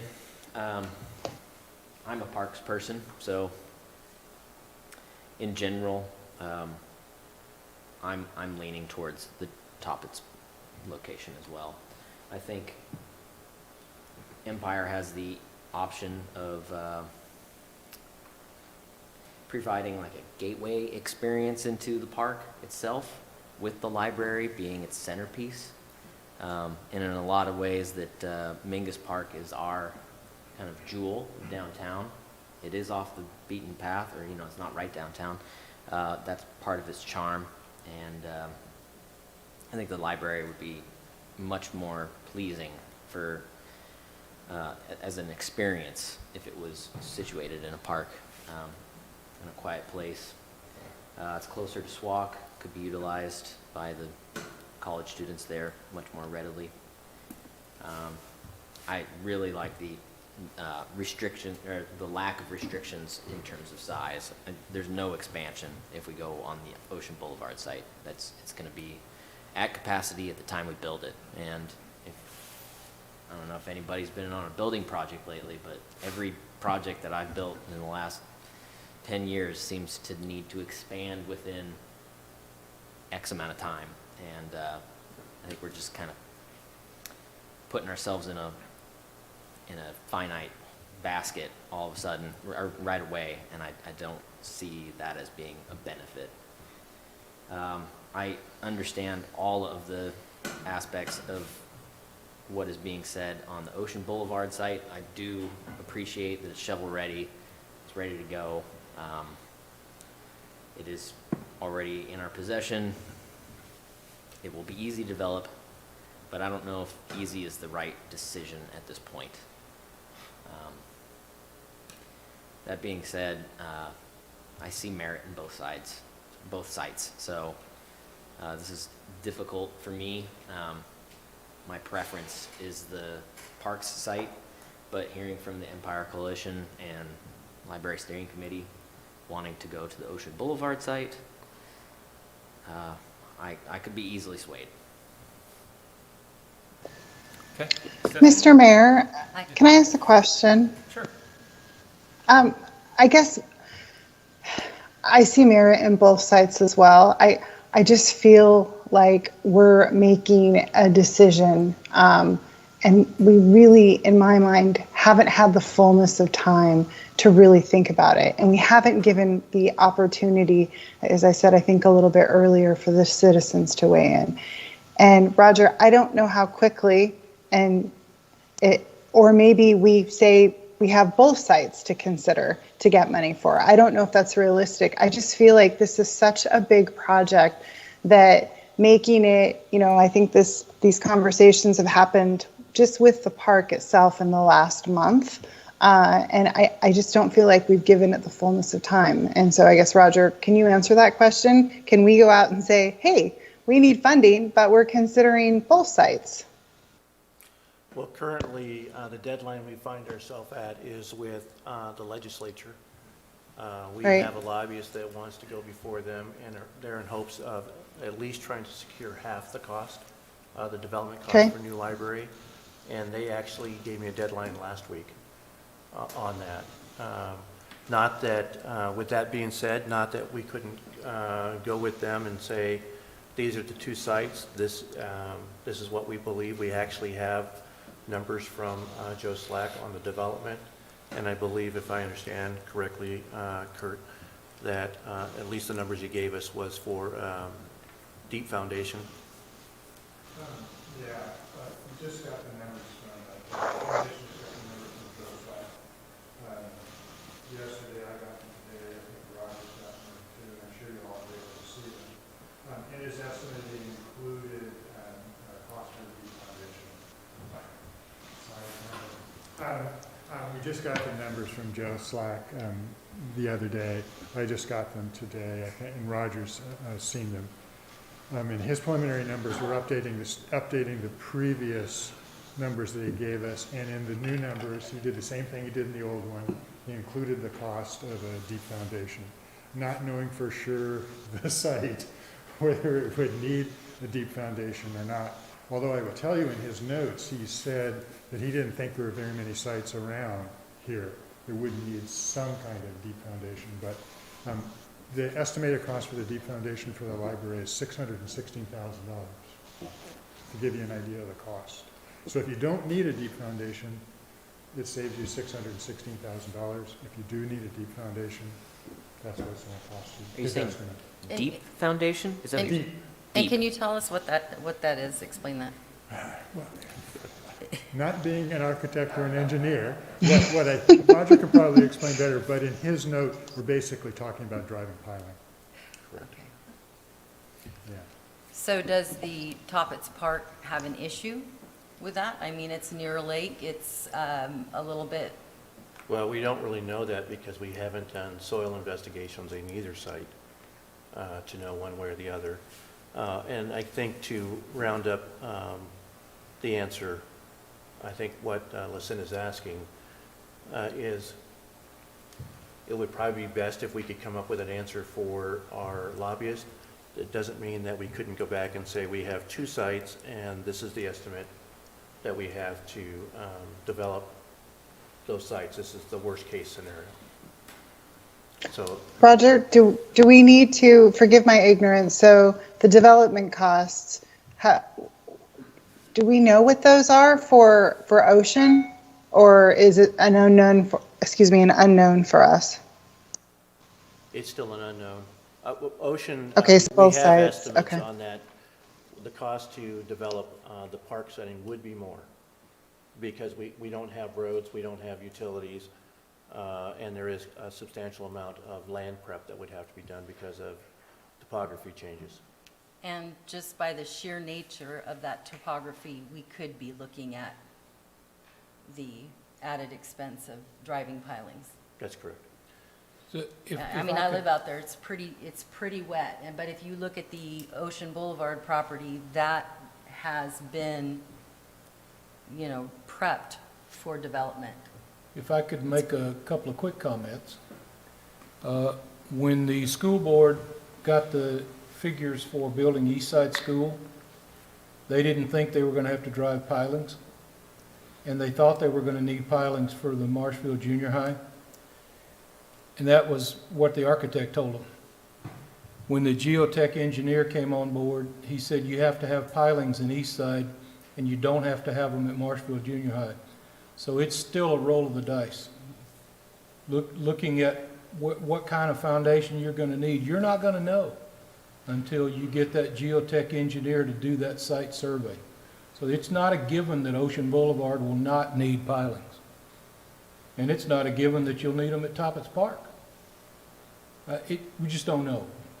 The other point that I'd like to make is that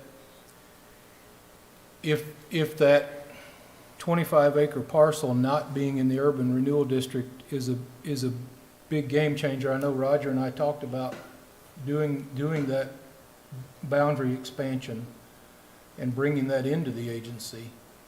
And whether you need a traffic signal or not, Newmark is in the urban renewal district. So you can put a traffic signal on Newmark. It's already in the urban renewal district. So it's not that you're losing urban renewal funds for that traffic signal. I just thought I'd throw those things out there just to clarify the air and let everybody know that's kind of where we sit. We really don't know what the foundation's going to run into with that library. I'll chip in there too. It'd be hard to deny that the Ocean Boulevard site isn't easier today, but as noted by Carmen, it would be at capacity at the time it's built. And one of the things we've been doing, I think, since we came on together as a council, some of us in 2016, others in 2018, is not choosing the easy way so that we can choose in favor of what'll work in the long run for the city.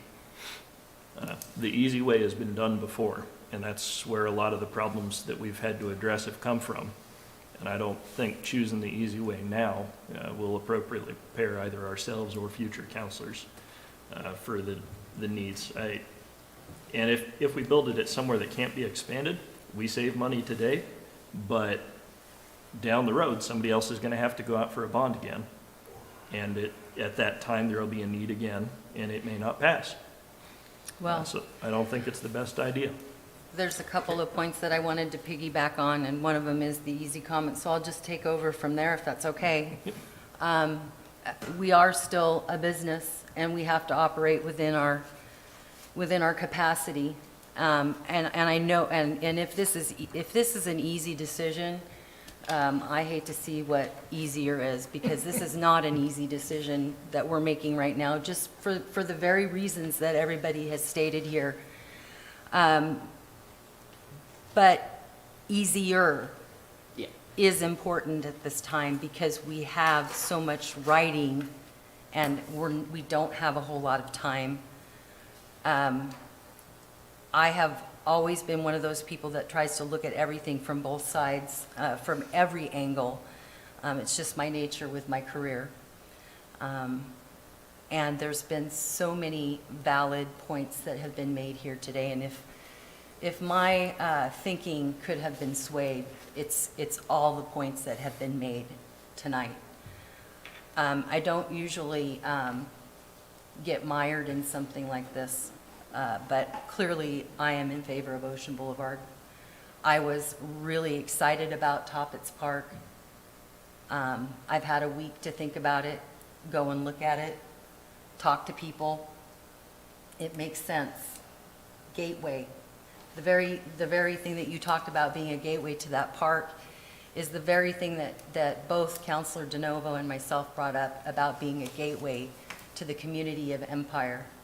And if the Empire Community Coalition that has worked so hard, and I was the liaison before Councilor DeNovo and Councilor Miles to that committee, they are working so hard to improve the look of Empire. And if they are favoring Ocean Boulevard, they have talked about a gateway. They must see something, and they're out there, they're working, they have a vision. You know, I still say that has merit. It is not an easy decision. You know, we are stewards of the public's money. We're talking about spending their money because we're asking them for money to fund a bond. You know, so but we get paid the big bucks to make those decisions, but I am still in favor. I still felt like there was concern or some hesitance from the Parks Commission. Maybe I'm putting words into their mouth because we had two different issues going on there. I also think that we need to consider the cost of those two sites. And I think there's more to it when we just don't have enough information about Toppets Park at this point to be able to say that's the most important place to go right now. I think there's just too many unknowns. Sure, the vision is phenomenal, but I also don't know that it fits in that area. Also, if we're talking about traffic signals, you know, I don't know how often y'all drive out there, but having traffic signals so close together will be an issue as well. Yes, it slows traffic down, but those roads are really trying to move people from one point to another. So it is frustrating if you have too many things that close together. I think it's something that needs to be considered. Even, you know, even the Gussie's location, which is off the table at this point, was a concern for that very reason as well. So with that, I am in favor of Ocean Boulevard. Okay. Mayor, can I make 3 more comments before you start? You can make 4 if you'd like. So on the topic of the site not only being big enough for just the library and no expansion, it's my understanding that the current site is 2 acres, correct? Correct. But that includes Bennett as well, right? That is not being utilized for the library? That's correct. So, and this is what, 2¼ acres? I don't have those numbers with me. 2.14, I believe. So I think the site is a little larger than we think it is. The second thing is, I believe, maybe Jim can speak to this, that there may be environmental challenges out at Toppets Park. There are some agencies that have to sign off on it, correct? No, that's correct. There could be, and depends on this, if we have any federal dollars, that'll impact our environmental review. And lastly, like Councilor DeNovo said, I'd like to get citizen input on this, but that being said, I don't know that we're going to get a consensus on citizen input. I mean, we have a small sample size thus far, but they're split 50-50 as well, so I don't think you're going to get an answer there. Okay. I want to mention that it came in late. Nicole sent to all of us a letter from a concerned citizen, that wanted to be anonymous, that would prefer to have it downtown, but understanding that's not the case, that they would like the Ocean Boulevard site. Did I state that correctly? Okay. I think we all have it in our packet somewhere. So I was in favor of Gussie's because of what it would benefit the Empire area, and that's just not going to be the case. So I believe, and what has been stated more than once throughout this whole process, we settled on Ocean Boulevard. That's what's been stated. Not the best use, but that's what we agreed to, because that's what was available. That was available to us to buy. It wasn't what we chose, it was came to us. And I think we need to keep that in mind. The traffic that Roger's talking about that's going to be going in this library, 186,000 visits to the library, actual visits to the library, right? And you don't think that's going to impact Ocean Boulevard and the Ocean Boulevard site? Absolutely. And we only have one-way traffic in. We're going to have a problem there with traffic. No one's brought that up. And it's going to happen whether we want to deal with it or not. And I don't know how we're going to deal with it. We can't put a light in there, I don't think. It's going to be some difficulties. Anyway, traffic's going to be an issue that has not been brought up, just with the sheer numbers. So we address it on the site with the John Toppitz area. We put a light in, we address it, we take care of it. There's 2 sites in and out, 2 access points. Ocean Boulevard, Newmark needs to be expanded, has been needed to be expanded. I think I referenced this some time ago. When Walmart located there, we should have made them make it 4 lanes all the way out. We didn't. It was hindsight, and I hear about it because he's a friend of mine, and he says, that we should have done it, and he's right. I was one of the ones that did not vote to do that. So that being said, we can expand urban renewal, which Phil's brought up, to take care of some of these costs. By doing that, by benefiting Empire is by developing Ocean Boulevard to a developer. We put it up for sale. It's up for sale now. If we thought it was such a good site, why did we put it up for sale? So, in my mind, we put it up for sale. We go ahead and we take those funds and put them into, I prefer Gussie's, but if we need to develop this site, we can use some of those funds. Also, it's in the Urban Renewal Agency where it creates dollars into the agency. If we put the library on the Ocean Boulevard site, it doesn't create dollars into the agency. That's a good point. So I think it's important that we keep that in mind. What we want best for Empire and what we want best for the library, I think this can be done by putting it in John Toppitz, because those funds will be there to help Empire develop. My preference was Gussie's, but it's not available to us. I know we could go out and get citizen input, and I'm sure that we would come back probably pretty close split. I don't think it'll favor one thing or another by a huge margin. We will come up with a group that says it might be the park area or it might be Ocean Boulevard, but I don't think it's going to be by a large amount of people. Mr. Mayor, Yes. can I make some clarification? And that is that we did not make the decision to sell that property because Toppitz was an option. I didn't say that. I understand. I just want to make sure that the people out there listening and understand that as well. Toppitz only came up as a topic or a possibility in the last, I think it was 3 weeks. Yeah. So I don't disagree with that. What I'm saying is that we put it up for sale, even before Toppitz, because we didn't think it was the best site. We were trying to move in another direction with Gussie's. If we thought it was the best site, we should have kept it. But we were looking for a better site. What I'm saying is that I felt, from the discussions we've had and the actions we've taken, that we were choosing a site because we had no other options and we were feeling that we need to make a quick decision. And now we don't have to make that quick decision. We have another option. And I favor the option of the park because I think it's the best for all. And it'll be a sports complex potentially. It can be a multi-complex. It can interact with the library, the park, sports complex, or something else, whatever it may be. And I just think it'll be a better site. Will it be more development costs? Yes, no doubt about it. But I think overall there'll be some funding that we can maybe get because of it also. And anyway, those are my reasons. And so there we are. Chance for Mr. Mayor, with all due respect, I don't care. and We can rebut. That's fine. I'm sorry, go ahead. I'm sure I'm not agreed with on this by some. There's no doubt about it. Maybe you don't like I my just want to comment about the selling the Ocean Boulevard property because it wasn't the best site. I don't necessarily agree with that. We thought the Gussie site was a better site. Yep.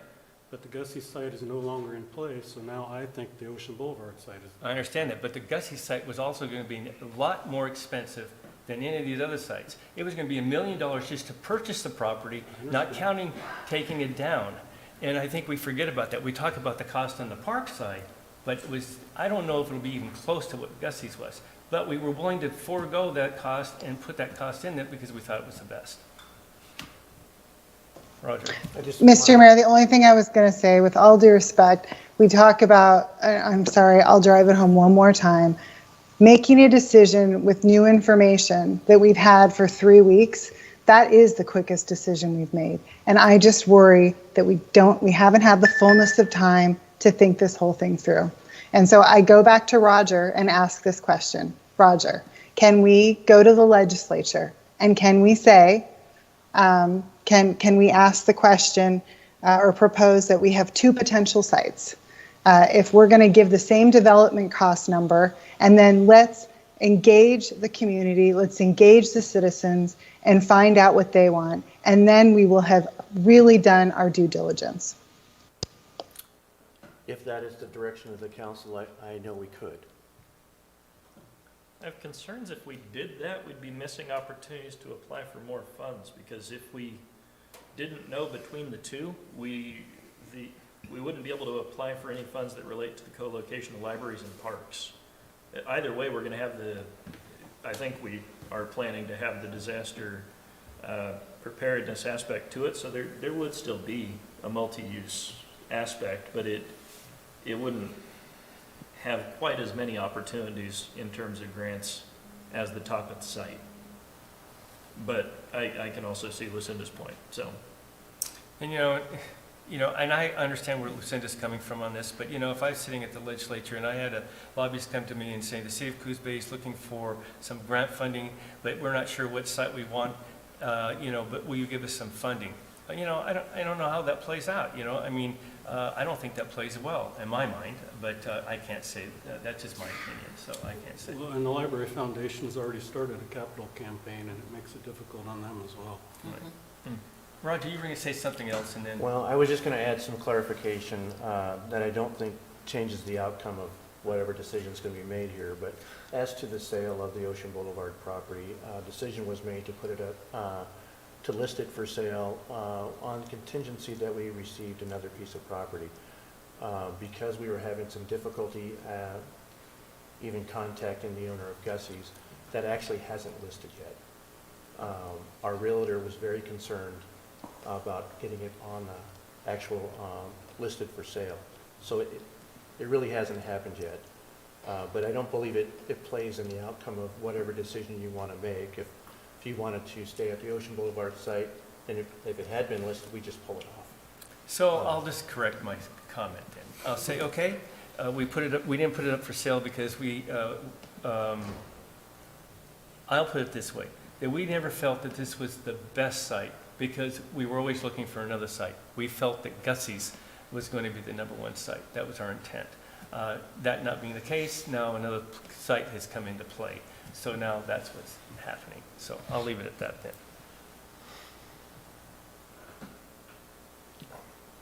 Are we prepared to entertain a motion? Bob, I wanted to make a comment. Thank you. First, I want to say that I will support whichever choice you make. And secondly, that when I prepared my analysis of the 3 sites, I couldn't come to a decision as to which one I wanted #1.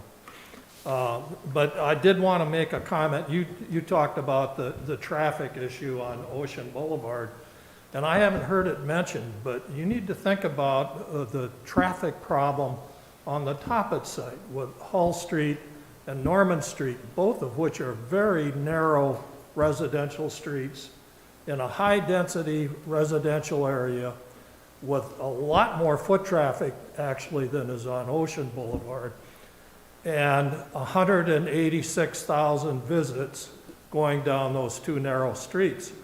That becomes an additional development cost. What are you going to do? Are you going to have to widen the streets, or can they be widened? I mean, there's another issue in regard to that hasn't been talked about or considered that I wanted to bring up. Thanks. Well, in my opinion, Bob, this 25 acres, or whatever, the property, at least 25 acres, is going to be developed in some fashion for the city at some point. That's going to be addressed. Even if you had a sports complex or whatever it may be, that's going to have to be addressed. I don't disagree with you. I believe that there's going to be a cost in having to widen the road. If you put a light in, the traffic study would probably indicate that. Every indication states that, we'll have to do something there. What the traffic, analysis will determine, it's to be seen. But there's going to be something that has to be done there. You're correct. Like I said, I will support whichever decision you make, but I guess my final question is, are you ready to make it tonight? Thanks, Bob. I have a question related answer to Bob's. I'm sorry. Go ahead. Well, I was going to answer, or I was going to add on to to what he was saying there, just to kind of make a comment. Norman is platted to 60 feet wide, and I anticipate if we did use that site, we'd probably have to use that whole 60 feet to make a nice wide street. There's also a third access point from that property onto Ackerman that's, I think, 50 or 60 feet wide. If we chose to make that a third point of access for that parcel. But you're right, Norman doesn't fit with that model the way it is. Where does Ackerman empty into to get to a major thoroughfare? It would be on Newmark as well. Yeah. So Ackerman comes out onto Newmark? Yeah. Okay. Yeah. Phil had better comments than me, but I was going to ask, I know we've got repair plans going with the urban renewal dollars we have in Empire, doing capital improvements to the streets. I was wondering where those 2 streets happen to be, or 3 streets in this case, in that process, and would we then use those already dedicated urban renewal dollars to expand those roads? So that's a little bit in flux at the moment.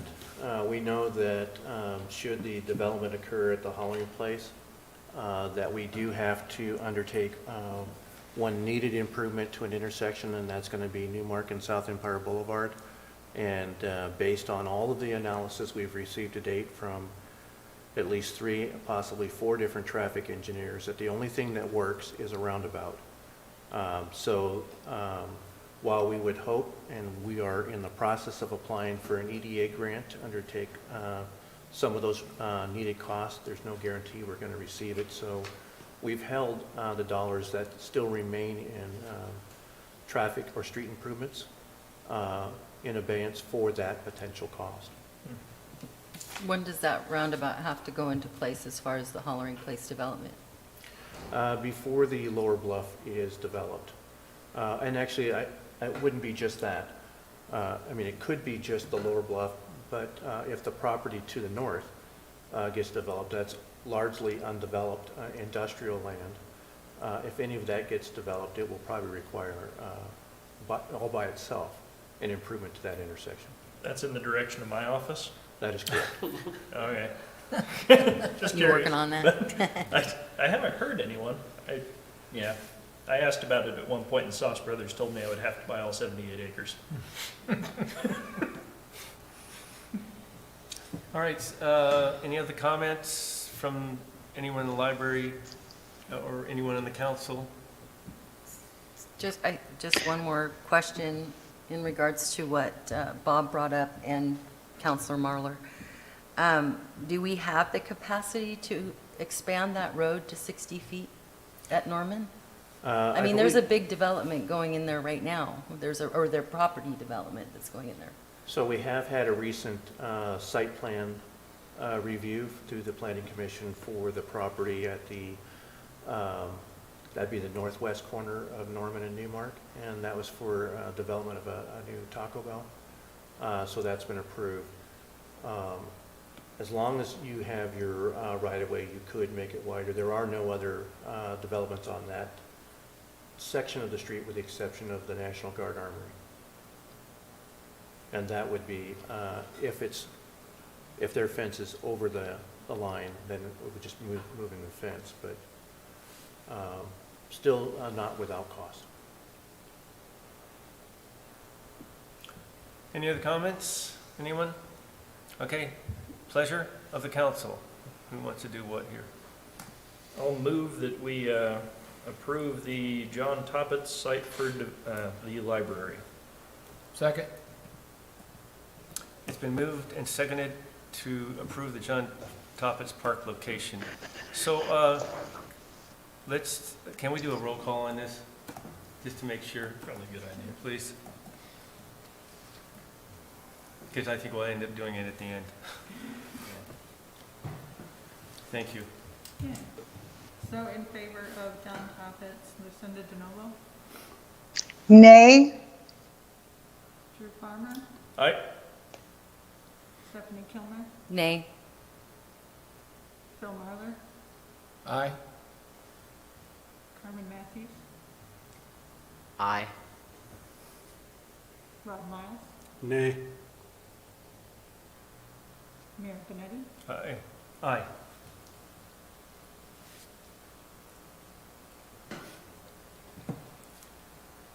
Passes. All right, so it's, John Toffitt's park location has been approved. So we have made a decision, Bob, tonight.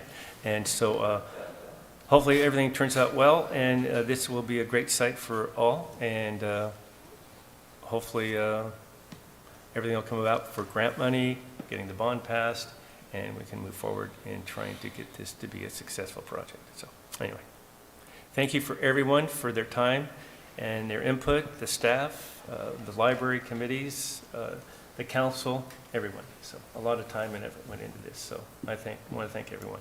And it wasn't easy, so anyway. After that, we will move on to the city manager's report.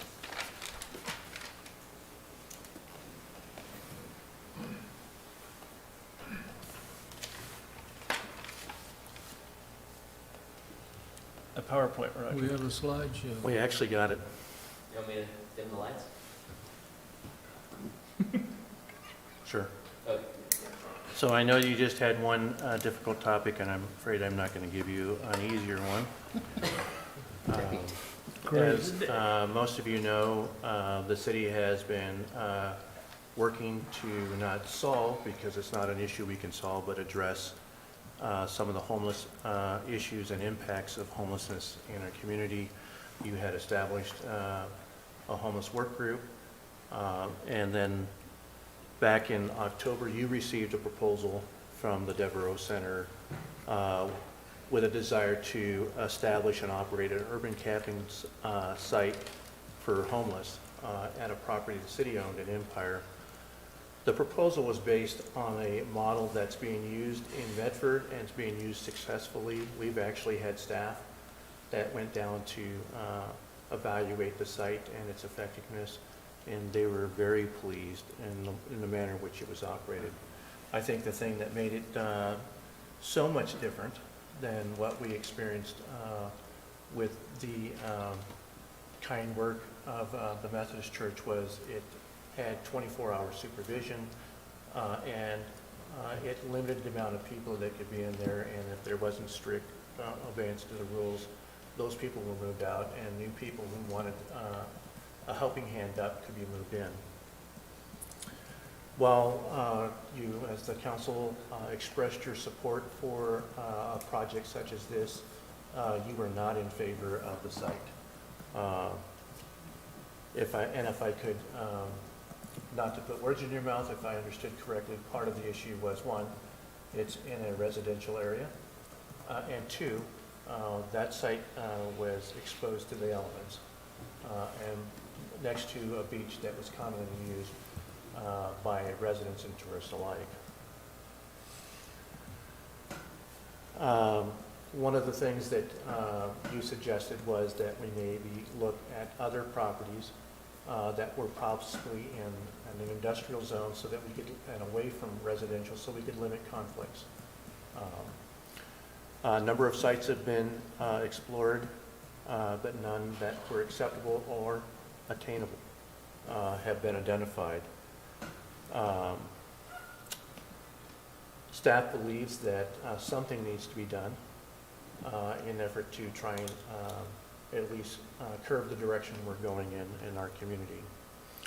And staff is proposing the use of a right-of-way, which is a gravel street at the end of South 2nd, and it's adjacent to the back gate of city shops. Let me just bring up the map here. It's an industrial zone. Currently, it would be surrounded by city shops. The old Chambers property, which is technically, it's occupied currently, and Pacific Power's yard. There really are no residential homes in that area. We believe this might prove to be a site that could be facilitate an urban camping and at least allow the Devereaux Center to operate one to show you if it would work or what didn't work. I believe staff has talked with our city attorney about the possibility, would it be lawful for us to let that be a use? And I believe you were. You see a reason why we couldn't? So what I would like to suggest for your consideration is that you allow us to move forward with allowing this use subject to the Devereaux Center receiving enough funds to actually operate it for a year. They're currently awaiting a grant decision for something in the neighborhood of $317,000. That might seem like a lot to operate that, but I don't believe it is. Information I got from the city of Medford, theirs was costing about $30,000 a month. At this point in time, that amount of space that we're talking about would possibly provide at least 25 organized camping spots. We would have some costs on behalf of the city. We would need to probably erect the necessary fencing with screening. That fencing and screening provides some security, but also provides some buffer from the wind on that. There may be some utilities to put in and maybe some additional gravel. How close does this compare to what their proposed site was? I mean, I don't know that they were going to use that full, that's a pretty large site out in Empire, but would this facilitate what they need for that start? It will facilitate a start. It's definitely not near as large as the Empire site. I believe that was a very large site because it was the former wastewater treatment site. Roger, do we have to go through any public comment period, given that there's businesses associated around that site? You're not required to because there's no land use process to go through on this, which would necessitate the public comment period. Obviously, it would be wise to contact the surrounding property owners.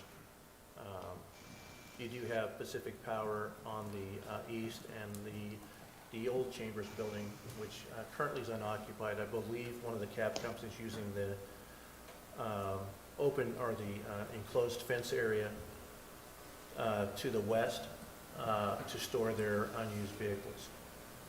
But that is fenced as well. Is there any estimate on what it would cost to fence that? We're assuming our costs would be in the neighborhood of $12,000 to $15,000.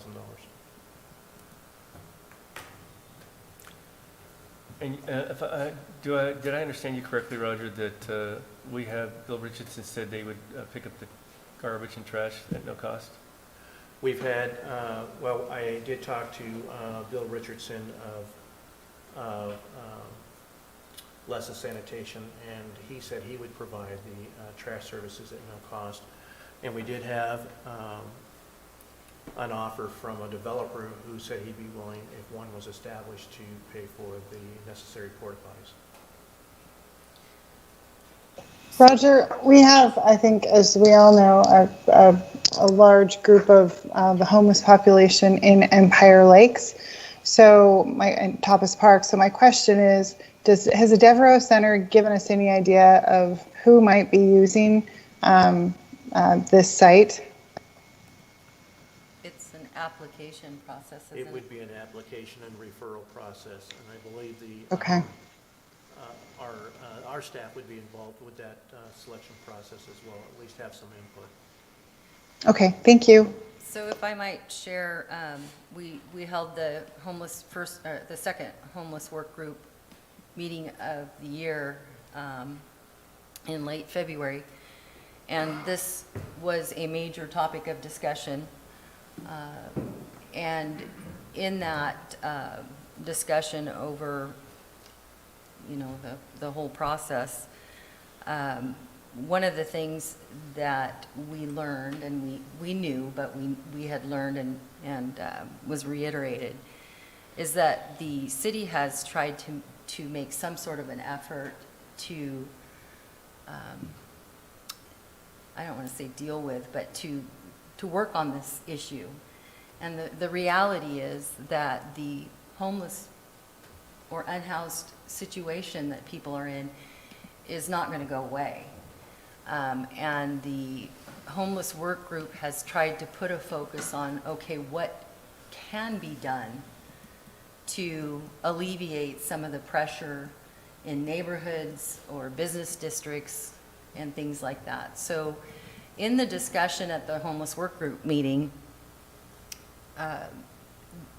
we did add a subcommittee that's looking at some of the solutions.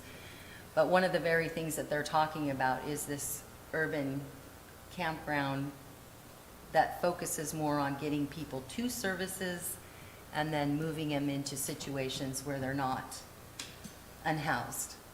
And the other thing that we learned is that all the efforts that we've done as a council and as a city to try and facilitate some temporary situations where people could actually, get off the streets, maybe camp in a parking lot or whatever. We have not had the people or the churches or organizations step up to do such a thing. We have had zero, except the Devereaux Center, which has proposed this campground. So we don't know what the outcome is going to be until we try it. And if we don't do something, we're going to continue to step over people to get into our homes, to get into our businesses.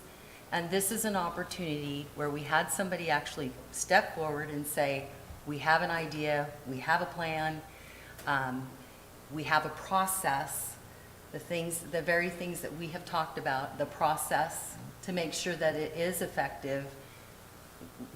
This is our plan. And they are applying for funding.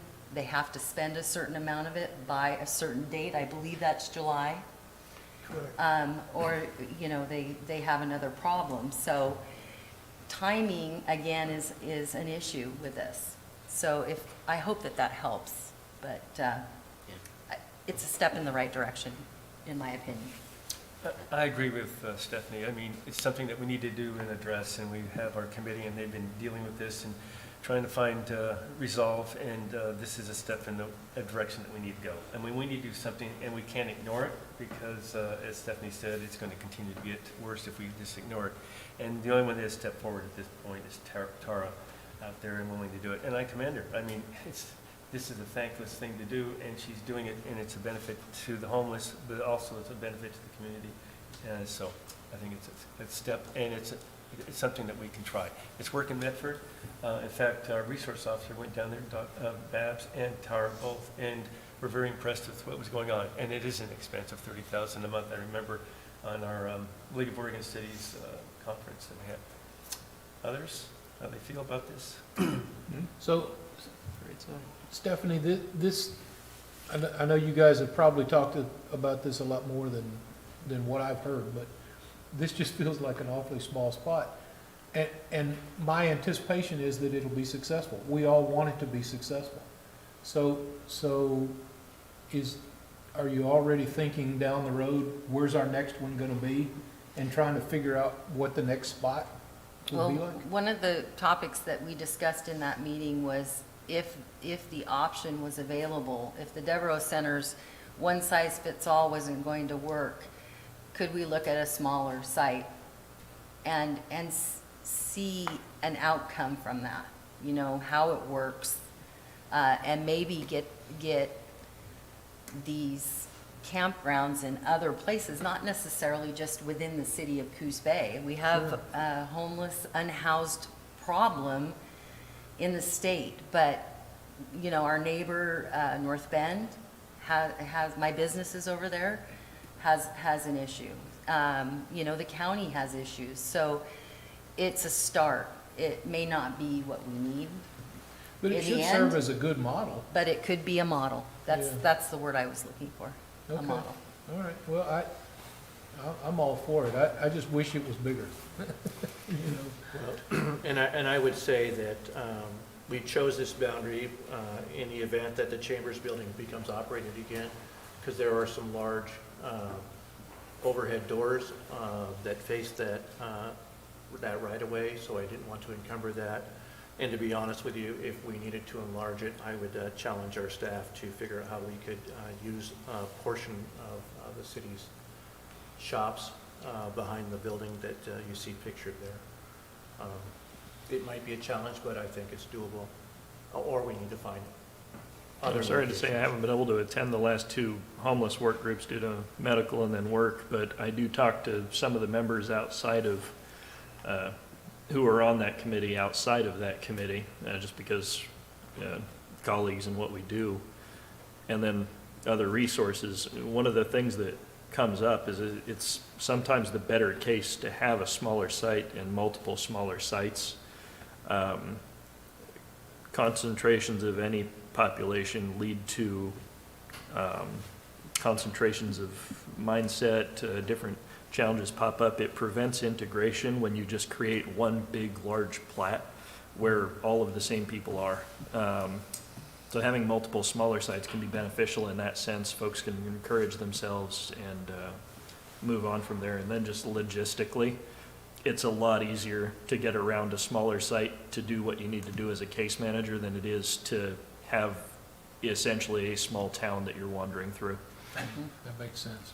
One of the newest members of the homeless work group came from another area and has settled here and has been here for, I think, 5 years. And she discussed how that a very similar thing was operated by her church in her other community. She said it was hugely successful. However, the piece that made it all end was that it didn't have the 24-hour supervision oversight. This plan that the Devereaux Center has that component. So having her input about how that was successful, but what could maybe go awry was really important. And I think that, like I said, and like you said, a model, Phil, for what may work or how we could improve it. Carmen, Rob? Well, I agree. I think it's a great opportunity. My one thing is, I think it's critical that we advertise that this is not a homeless campground like was at the Methodist Church. There's rules here. The ultimate goal is to get these people into permanent housing and get them back onto the road to success. So I think it's important to make sure that we advertise that well. Yep. I'd like to second the letting folks know it's not permanent. That's been another pitfall I've seen in other projects is they make a place for people, but then they don't follow through on any of the other steps to help those individuals progress. Not this exact case, but in some other housing circumstances that have done that in the valley. Have known of 3 generations of folks being at the same location. They've never progressed. Yeah, I echo everything that's been said at this point, and I think it's a really good idea. We need to make some moves here, so I'm all in favor. Lucinda? I believe she had to sign off. Oh, she had to sign up? Oh, no, Oh, sorry, I'm still here. I'm supportive of the project, but I will have to, forgive me, I'll have to sign off once we get to the Urban Renewal Agency meeting. My apologies. Okay. Roger, anything else? No, I was just going to, I think I have your consensus. So Yes, I think you do. I know how to move forward. I would want to remind you that even though this has been a long meeting, you have a longer one coming up on Saturday, beginning at 9 a.m. I think we're scheduled to go till 3 for goal setting. And then if that wasn't enough, you have a joint meeting with the Planning Commission on the 9th, and I would just, you probably received your packets today. It's a mere 168 pages of light reading, and that's also on this topic you're talking about. It's about housing. And so housing is a vital component of working to help shelter some of the currently unhoused. So lots of work ahead of you, but all important work for you to do. So that concludes my report for tonight. Okay, the 9th. So that's the next Tuesday. We're just going to be here, right, the work session? Both of the next meetings, yes. Yeah, both of them, right, I forget about that. Okay, goal setting session 2.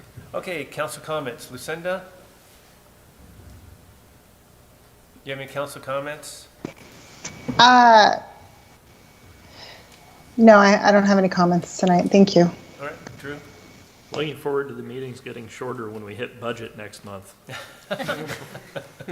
Okay, Nicole, that's on you. Yeah. So I'll be writing a letter, hopefully this week, to get my draft done, and then to go to Greater Minds Than Mine, to send up to our state representative, our state senator, probably the speaker and some other folks up there in Salem, regarding mental health. That's usually where I circle back on the situation that we're facing with the state hospital not taking folks, the strain that's putting on our local hospital, and then the folks that are on the streets who are not receiving the services that would help them stabilize, who otherwise could be stabilized in our community. It's going to center around where the last 5 years of policy have brought us to. The statistics for last year, according to Mental Health America, Oregon ranked 48th in mental health, 47th for youth, and 51st for adults. They counted DC in there, so we were dead last for mental health for adults. As of about 5 years ago, the state hospital started putting quotas on how many people a county should have in by their calculations. At that point, we had 24. They decided we should have 6. They started sending them back, sometimes with no notice. Right now, they're not taking anybody that's not pending assessment to stand trial. It's led to a situation at the hospital where staff have been endangered because there's tiers of patients that they're not supposed to treat at a local level. And then, as I mentioned, the more moderate cases still needing help desperately. You're probably seeing more mental health clients on the streets at this point, are not able to be treated at a level where they could receive assistance. So I'll be writing a letter up to the state asking for more action on this, appropriate action that takes us away from being dead last in mental health. Hoping that once I have that drafted, I'll reach out to the director of the hospital, some colleagues at Coos Health and Wellness, at Advanced Health, whoever else comes to mind at the time, probably Columbia Care, see what their input can be to make the letter as perfect as possible, and then bring it here to see if we're all willing to sign off on it, present it to the other cities in the county, see if they're willing to sign off on it, and then send it up north. That's what I got. Good, I'm glad to see that you're doing that and hearing that you're doing that. Okay, Carmen. Well, I'm really glad to see that we're making movement on the homelessness issue and mental health as well. So I'd be happy to help in any way, shape, or form. I want to say thank you to everybody on the homeless task force work group. That's a big lift, and I would like to lend my hand in any way, shape, or form as well in that regard. I also want to say thank you to everybody on the Library Steering Committee, the Library Foundation Board, the Empire Community Coalition. Thank you for your input. I'm sorry that we all had to be divided this way. I hope that our future is bright and with a new library and in a beautiful setting. That's all I have. Thanks, Carmen. Phil. I'll just echo what's been said. Thank you for everyone's participation and input. All right, Stephanie? I don't have too much to say, just a couple of things. I do appreciate the work that this council does. If we all agreed on everything, you might question what we're doing up here.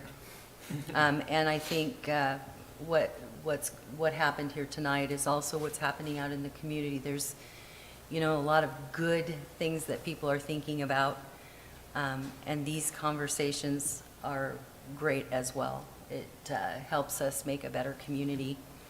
The other thing that I wanted to say is I wanted to congratulate Councilor Matthews' wife, who will receive the Rose Day honor from Zonta for International Women's Day. That is March 8th, for being an inspirational individual and a champion for gender equality. That is a very big honor, and congratulations to her. I did not know I that. saw it posted on social media Yeah, today, I and we did do too. their website, so So act surprised. it's pretty cool. There's a big You shouldn't have presentation. said anything. She might not know, I don't know. I think she does, because there was a picture of her on social media, Oh, so okay. they did post it. I better, to her. okay, now I know, thanks for that. Just a heads up. Yeah. Better take flowers, Yeah. yellow ones. More flowers, right? Rob?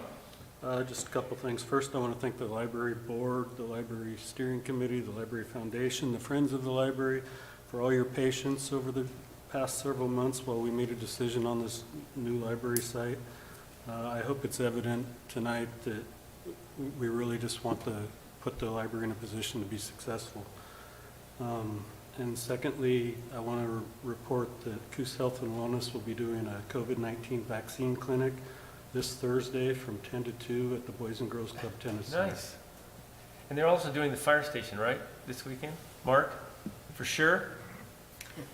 That's correct. 9 to 5 or so. Is that open to the public, or is that By closed? appointment only, yes. It's by appointment. So Both is of there, them? Correct. you can sign up online? Yes. Coos Health and Wellness website. There's a sign-up list, they've quite a long list, but they're finally have a fairly steady stream of vaccines coming in. And Rob, the same thing, they can sign up online? Yes. Okay, That's excellent. Two in 1 week. Nice. good. That's it. All right, I would also like to thank the Homeless Committee for, they've been doing this for how many years now, 74, 5? And very diligent. It's a great committee. It's expanded, it's changed, and the things they've been dealing with. And I know it doesn't seem like there've been great strides, but there's been a lot of work and some big strides made. It just maybe not be shown. And so this is a reason, this is what's happening because of it, and we have resource officers also. So a lot of time and emphasis went into that, and I want to thank them. I want to thank everyone on the library board and committees that have been involved in this, and I want to thank you now for the advance work that you're going to be doing, and because I know it's a big push for the bond, and so the council's here to support you and help you in every way we can, and so I want to thank you for all that. And I want to also tell you that we have accomplished a lot, this council, and I'm proud of this council. And I say it constantly, and I'm very fortunate to be able to serve on this committee, this council with you. And we've done a lot, and we have a lot to achieve, and we'll be seeing those sites on Saturday, what we want to achieve. So anyway, that's the end of my comments. That's the end of this council meeting. We'll be going to urban renewal, so I'll adjourn this meeting, and we'll start urban renewal shortly. So Did we thank you need so to much. take a 5-minute break? Let's take a 5-minute break.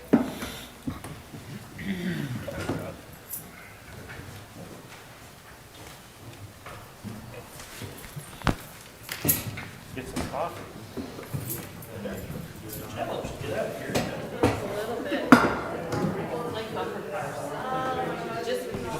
Who turned on the air conditioning? I don't know, but I'm freezing. Holy cow, I started shivering. Oh my. Phil, did you do it when you turned the lights back on? What the heck happened? Oh my goodness. All of a sudden, this cold, I think you guys sit down and cough or something. Oh.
this meeting.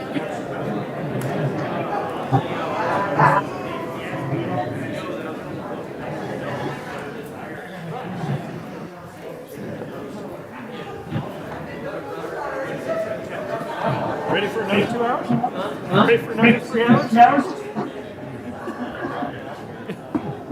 Do it all again? Yeah? I wonder if our microphone's on. Oh, yeah, they're on. Huh? They're on. Oops.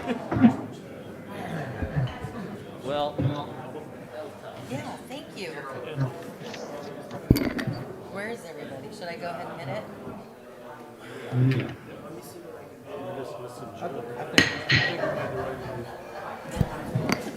It's not doing any better.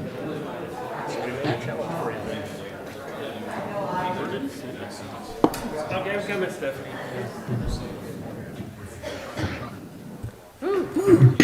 Okay, I'm going to gavel us in, and we're going to call the meeting of the Coos Bay Urban Renewal Agency to order.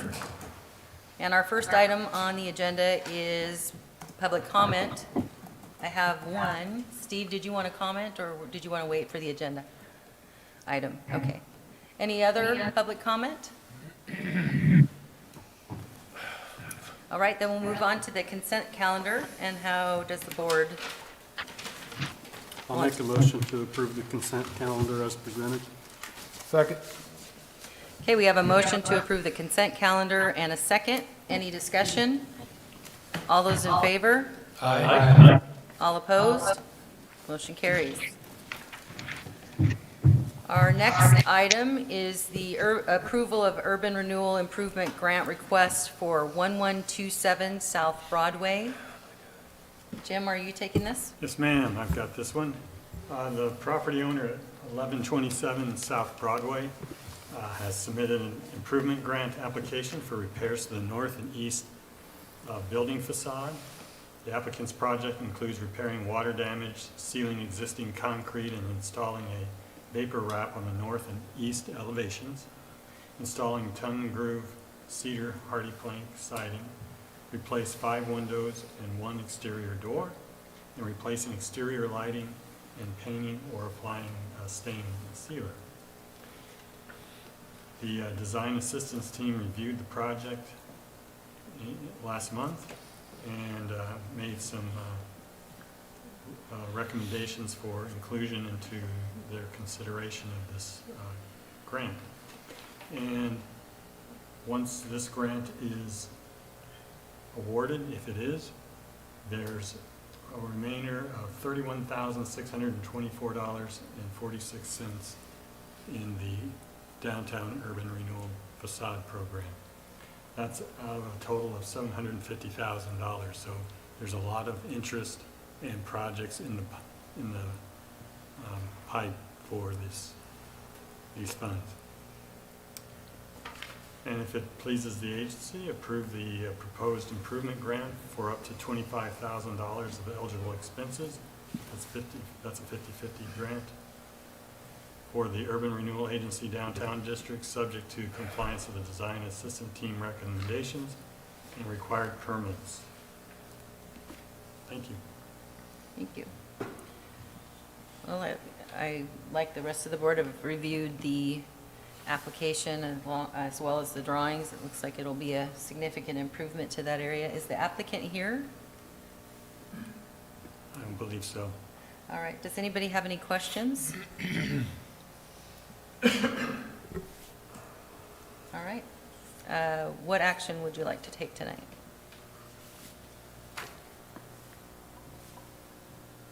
Do I have a motion? I guess I move that we approve the proposed improvement project grant for up to $25,000 of the eligible expenses, which is 50/50 from the Urban Renewal Agency Downtown District, subject to compliance with the design assistance team recommendations and required permits, electrical, floodplain, and structural. Second. All right, we have a motion to approve the proposed improvement project grant and a second. Any discussion? In terms of discussion for future references, I'd love to see the bids. Oh, who they're from, yeah, I agree. I'd like to just see the bids themselves. Rather than just the number? Yeah. Can we make note of that? Yes. All right, any further comments or discussion? All right, then we'll go ahead and take action on the motion. All those in favor? Aye. All opposed? Motion carries. And now we have a presentation by the Coos Historical Museum. Is that you, Steve? Huh? Excuse me, Historical Railway. Sorry. Historical Museum. See what happens when I don't pay attention to what I'm reading? It's been a long night. Yeah. Well, good evening, Mr. Mayor and council members, and some other familiar faces. My name is Steve Jansen. I'm the new president of the the Oregon Coast Historical Railway Museum. Dick James Guard started the organization about 20 years ago. He and his wife have retired now to the confines of Vancouver, Washington. So we are a pretty small group. We have 4 of our board members, which is about 4/5 of our membership. Nancy Fox, Marion Harrington, Trina Mueller, Tom Bach are all here tonight. And what we'd like to talk to you about, and this shouldn't take more than an hour or so. We are the Christmas light show this year. We hope you enjoyed it. We took quite a bit of time getting that up, and it was basically the people you see here and some assorted husbands and family members. Plus, we had a great Marshfield High School Key Club group that has been helping us each year. So if you saw the lights and you liked them, it's our pleasure, and it's a pretty minimalist operation. I mentioned our membership. This is just about all of our members. We would love to have you as members. We'd love to have anybody's involvement, or if you have family members or friends who would like to join us.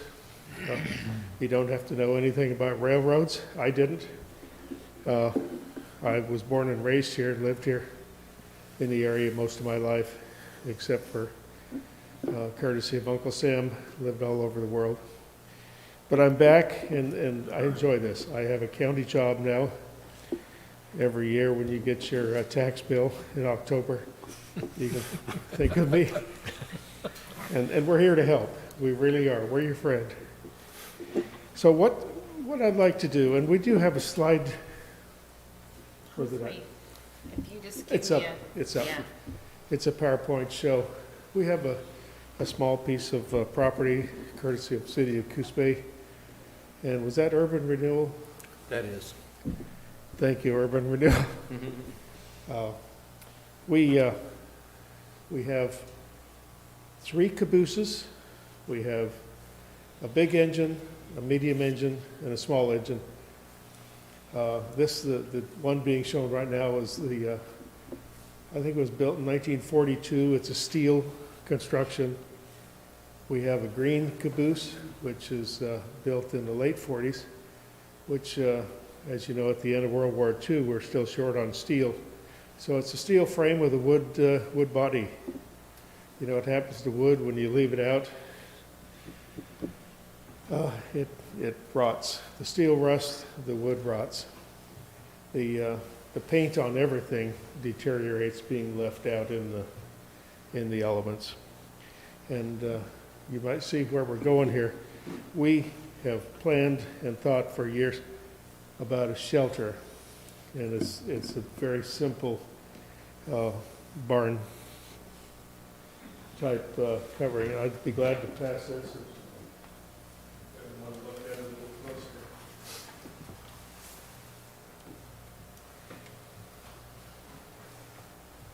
We have some funds available, and we are applying for grants, but the problem is when you apply for a grant, generally they want to see some earnest money and the fact that you can have matching amount, and we're part way there. We're a little way there.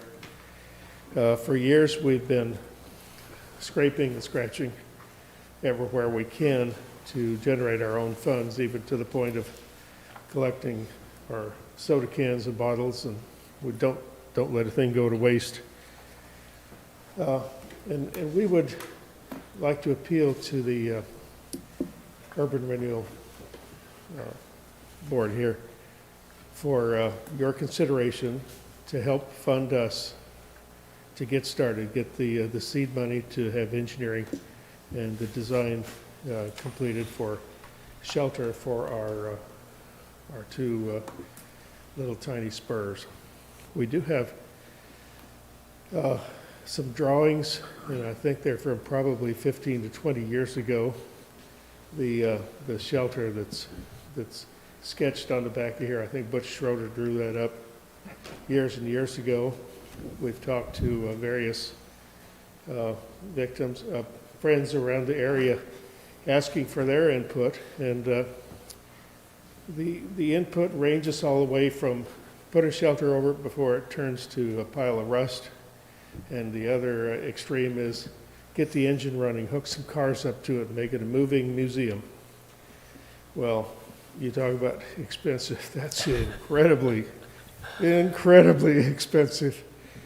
Although we do have somebody, a resident, a former board member, who's a licensed steam-trained engineer still. So it's probably not going to happen, but if it did, we're ready for that eventuality. It's kind of bright in here to see the Christmas lights, but if you liked them,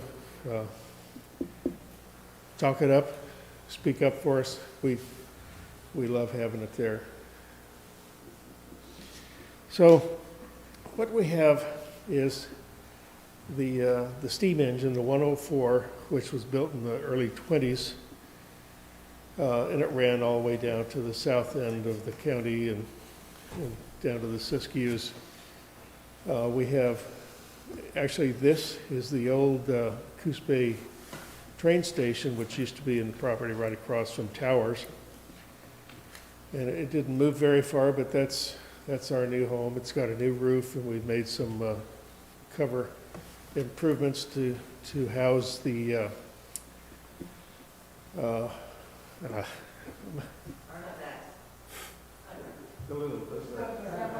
Snug Harbor. I don't know, I can never remember that.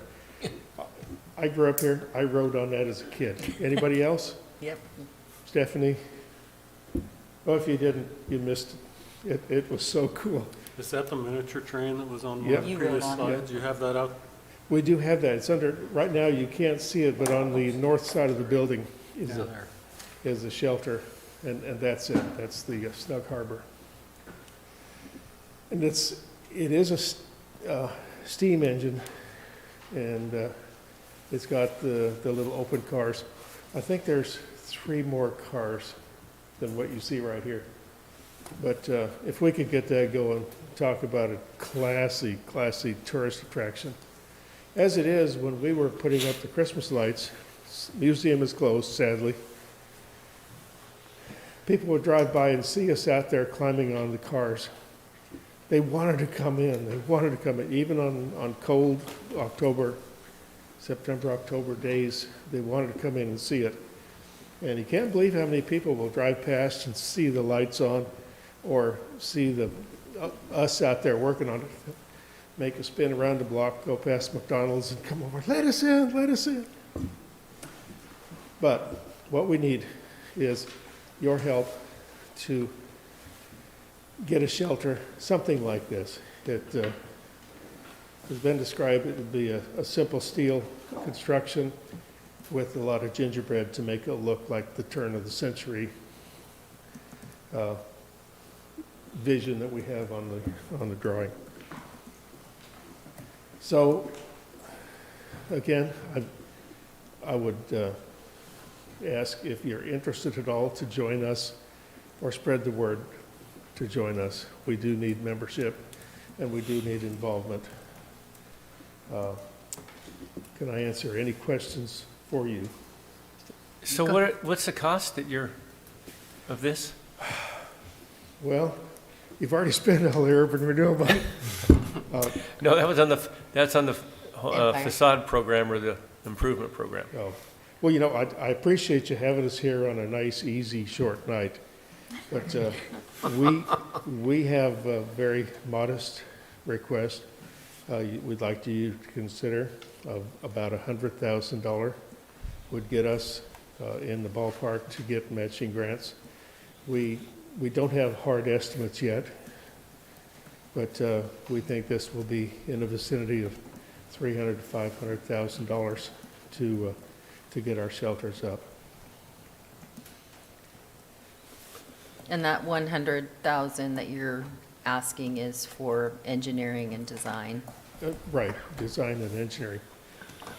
And we have some volunteers and some donation in kind already of the engineering. Even for repair materials, we're looking at reciting the green caboose. I have a meeting tomorrow with somebody who I hope can be squeezed out of a bunch of milled cedar to get on it, but we're looking at repainting probably all the cars, re-roofing the cabooses, and it's ongoing. The weather is beating us as fast as we try to get ahead of it. But we're not flooding anymore. We have good drainage. We have good rock. Maybe we'll put the arm on Knife River or somebody to get us some more rock. And that's just the way we go. It's on a shoestring, and we'd like to make it a much better, much nicer tourist attraction still on a shoestring. But the funding that you're asking for, Steve, is for the structure itself, correct? Yes, we have money now that we really have to use for ongoing expenses. Sure. The re-roofing and the reciting and some painting. But what we're looking at is money for shelter itself. So this would be matching dollars for any grants that you might be able to get? Yes, initially, yes. So do you need this whole 100,000 up front, or is it No. over a period of like a couple of years, or how's it work? It's however we can get it. Well, we would love to have maybe half of it up front and the other half in another year. Okay. But without hard numbers and hard estimates, it's hard to get the hard numbers, hard estimates without some, sure, without the design. a little bit more specificity. So how are we situated Yeah, funding? I was going to say, can you weigh in on this? Well, I believe we have some capacity. And if I were to make a recommendation, my recommendation would be that we get hard costs for the engineering and design, and if the agency was so inclined to provide that money up front, and then to hold any amount extra that you have would approve, hold those till they get matching dollars where the project could be undertaken. At least if you got the engineering and design done, you'd have some better estimates and they would have better estimates of what this project would cost, and that would go a long ways in grant writing. Is that something that you would want them to do and then come back to the agency with? Or is that something that we initiate? On the engineering and design, I think we would do that more like we would have them initiate. I think we would want to look at the scope of work for that to make sure that it fit with the project. We could assist with that part, but actually undertaking and commissioning someone to do that probably is not the wisest thing for us to do. Right. But we could possibly pay that out. I believe we have a line item for unidentified projects. Yes. But did I understand you correctly to say, though, that you've got engineer and design work that's going to be donated? Well, we have some that was already done, and I don't recall what year that was. It was probably 20 years ago. Okay. But it was on the site we're on now, footings, what was required, the reinforcements and everything. So you'd need to bring that current. We'd have to bring that current, right. Okay. So if I understand correctly, Roger, which we would go out and get an estimate on what that is, and that would come back to this agency for approval? Is that correct? We could do it that way. Well, I don't know, I mean, as long as it doesn't exceed, I guess, as long as it doesn't exceed the 50,000 or something for the design. But your recommendation was that they initiate that Right. and then bring it back to us for consideration, Right, rather than the city approach it. correct. Does that work? That would work. Right. We'd be your new best friends. I don't know, I'm only one, so. Yeah. Does anybody else have any? I Think think weigh in? that's a wise decision. It sounds like you have a general design in mind and some design work on the footings and such, so taking that to an engineer, I think we could probably get a quick bid on that and bring it back to us, make sure it fits all of our permitting requirements, I guess, and then we can go forward with talking funding. Drew? Good by me? I agree. Well, it definitely is a treasure in Yeah, it our is. community, and it is a showstopper, those holiday lights that you put up. are Yeah, you all do a wonderful job with that. Definitely a Well, showstopper. as we continue to try to draw people to come here for various reasons, that's another reason. No, the lights were great. I went by there many times, and so I enjoyed it. And thank you for all the work you do.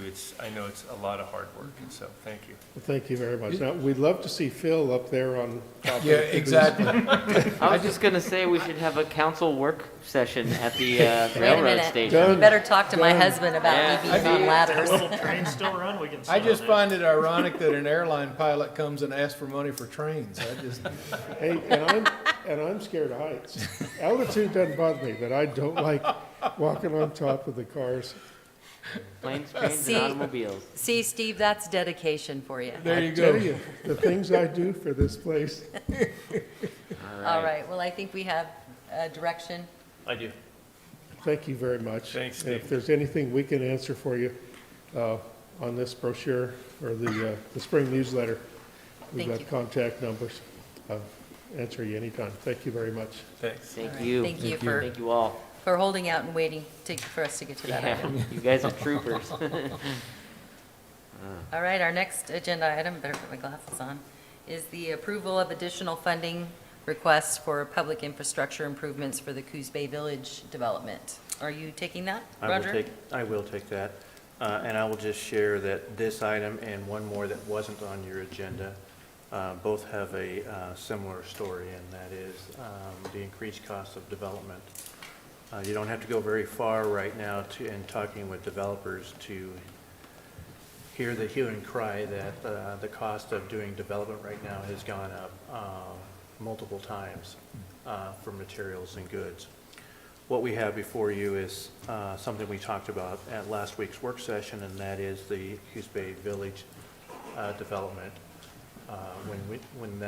We negotiated an agreement with them, the agency agreed to provide $1.6 million to off-site improvements.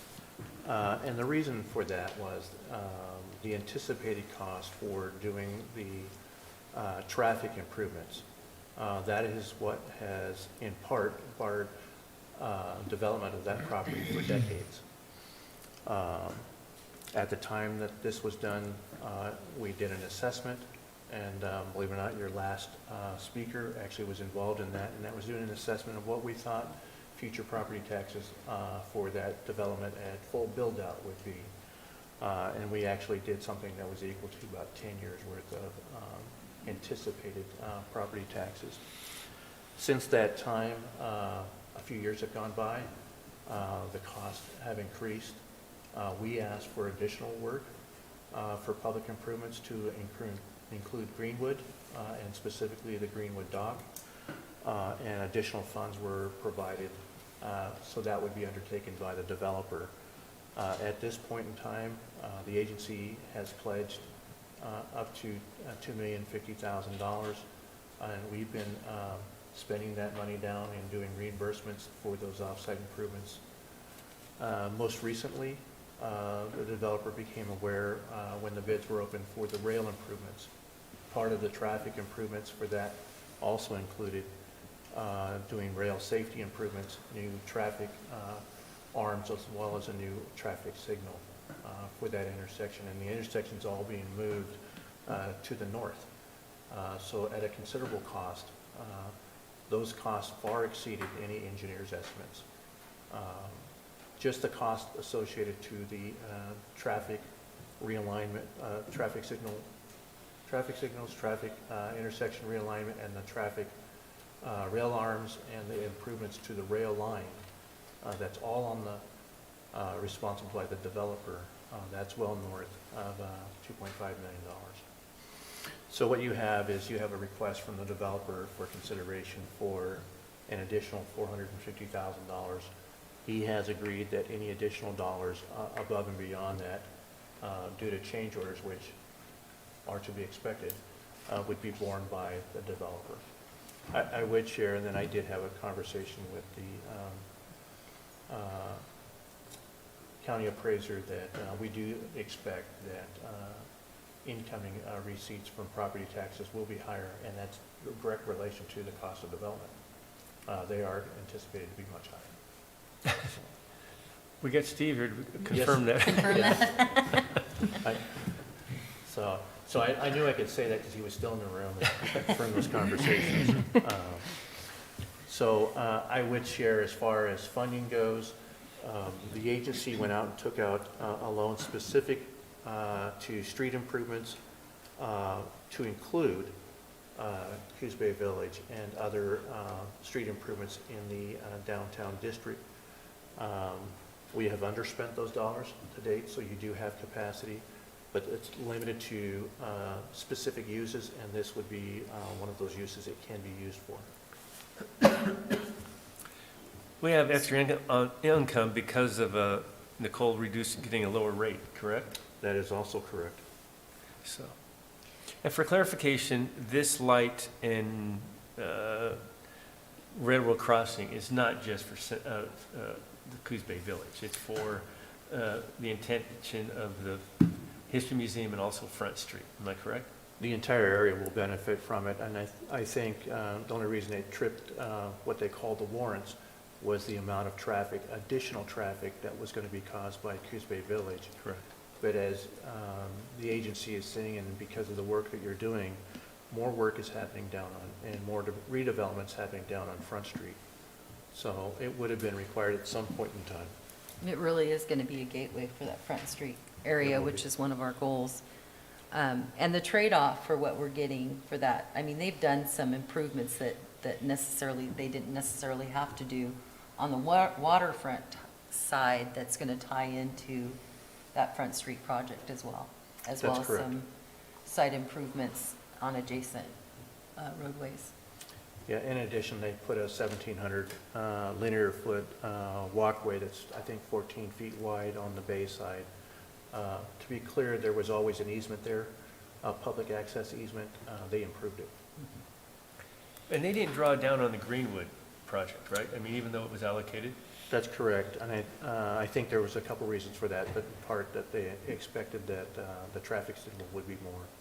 So if we're, in theory, the $450,000 could have been down, the drawdown in Greenwood's really being put over on the rail and the light.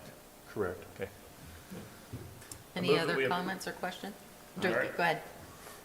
I think I should just mention that I might have a potential conflict of interest. I just wanted to mention that. I don't know, Nate, do I need to? Oh, because you've got a business out there? Yes. Yeah, that would not be a direct conflict, but it's a good thing to disclose. Move that we approve the developer's request for an additional $450,000 of financial support for the Coos Bay Village public infrastructure improvements.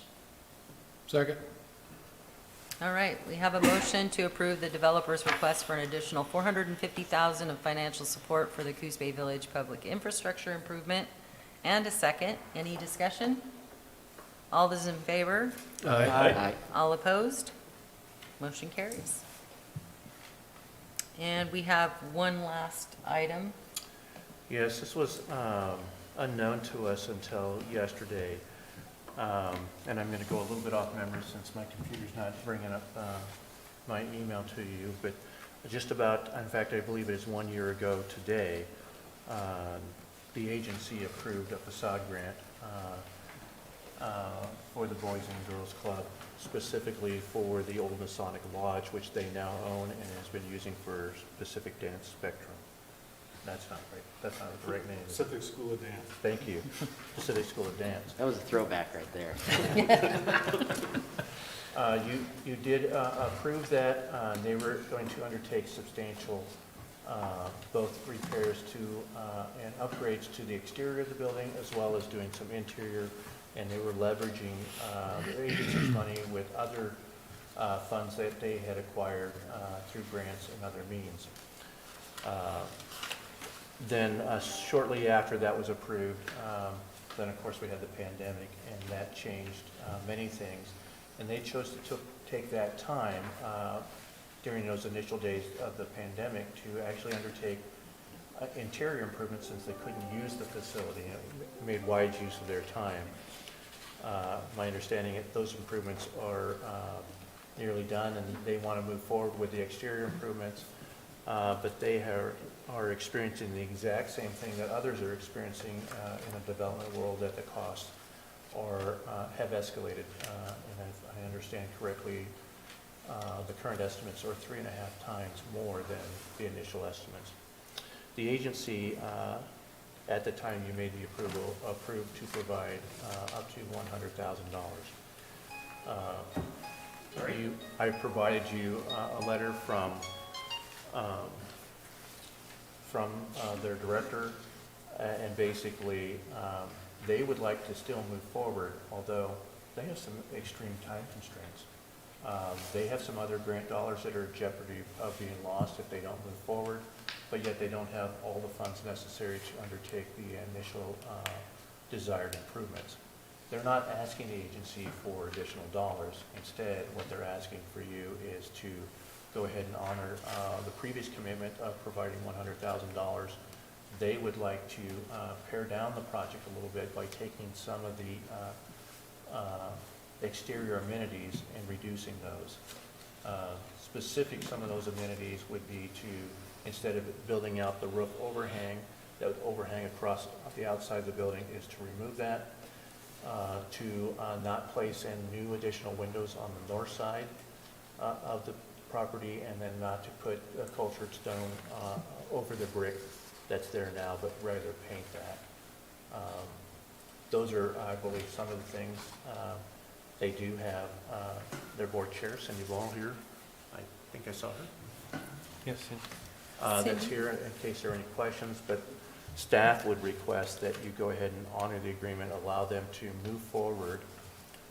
I would clarify also that traditionally, we would ask this project to be sent back through the process and through the design assistance team, but that would take so much time that they would actually be in jeopardy of losing other funding that they've already secured.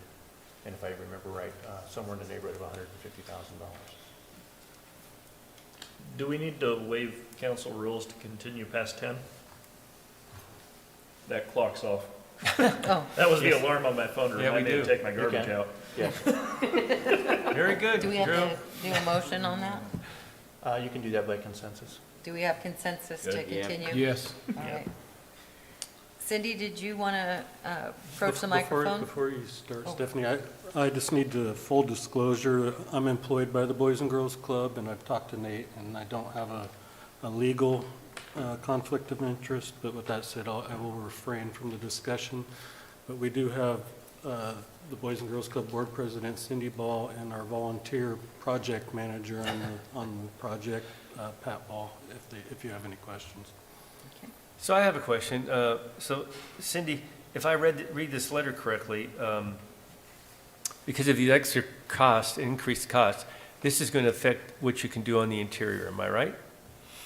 It said that this will undoubtedly affect what can be accomplished inside the building that you're talking about in the near term, or committed to provide some, because of all the increased cost, you're going to have to limit what you intended to do in the interior, correct? Yeah, you're good.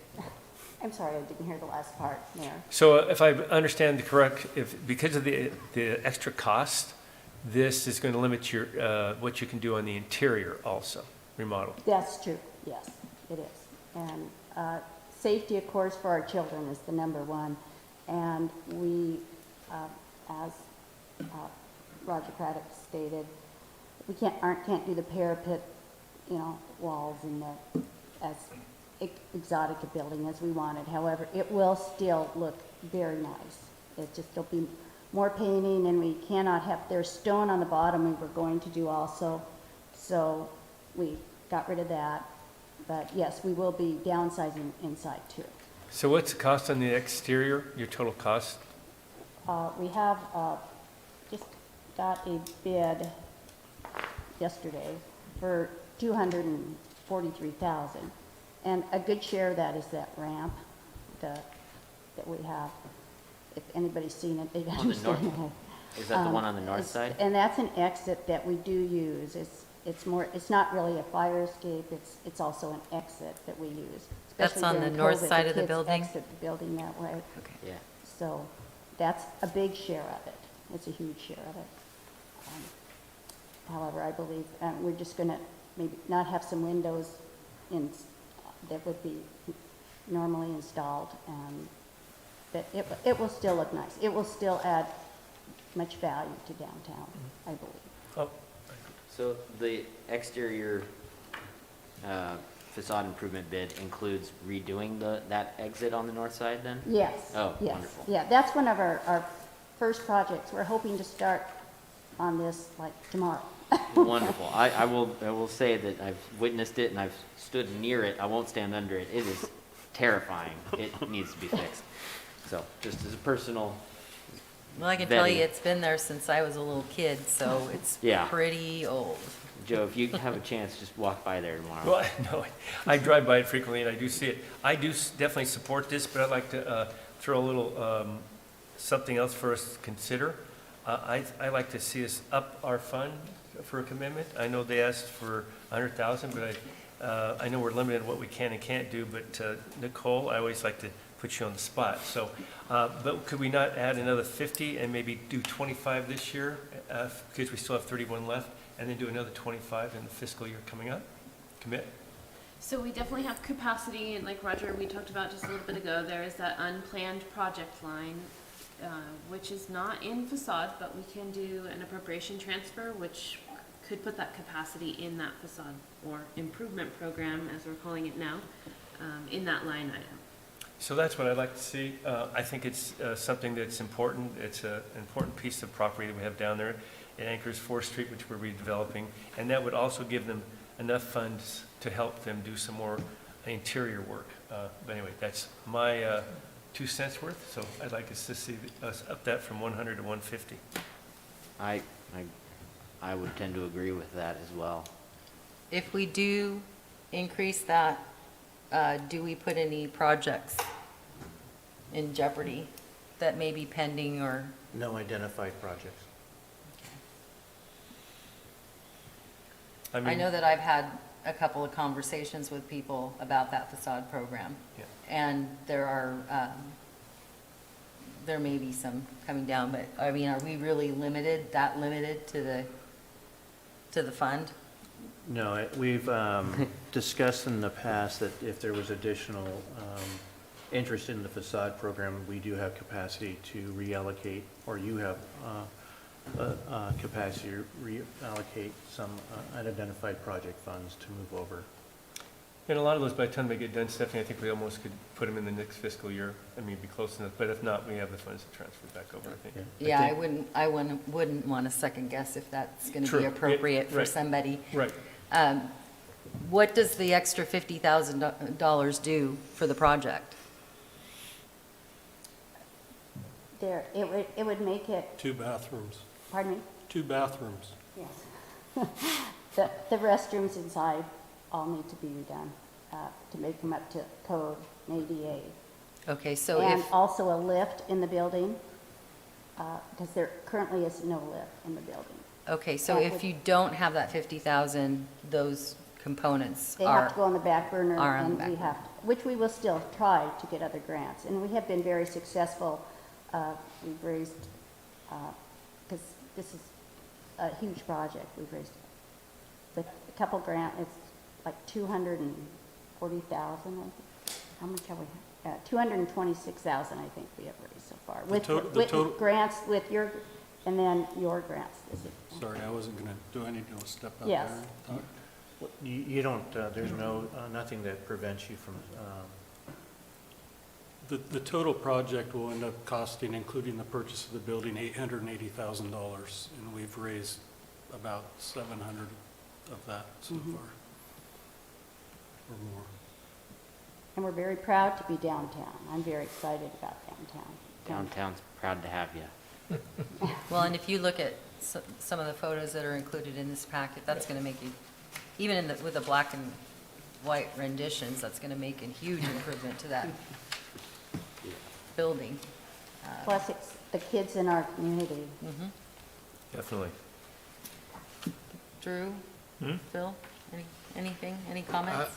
I echo what Joe said. I have no problem as long as we have the funds and the capacity. I'd hate for them to have to wait on improving 2 bathrooms when we have the ability to help. Yeah, as long as we have capacity for other projects as they come up, because I know restaurants and such will be looking for additional dollars so that they can build out space for people to eat outside so they can keep functioning. But if we've got more capacity, then yeah, ADA spots are pretty important to me.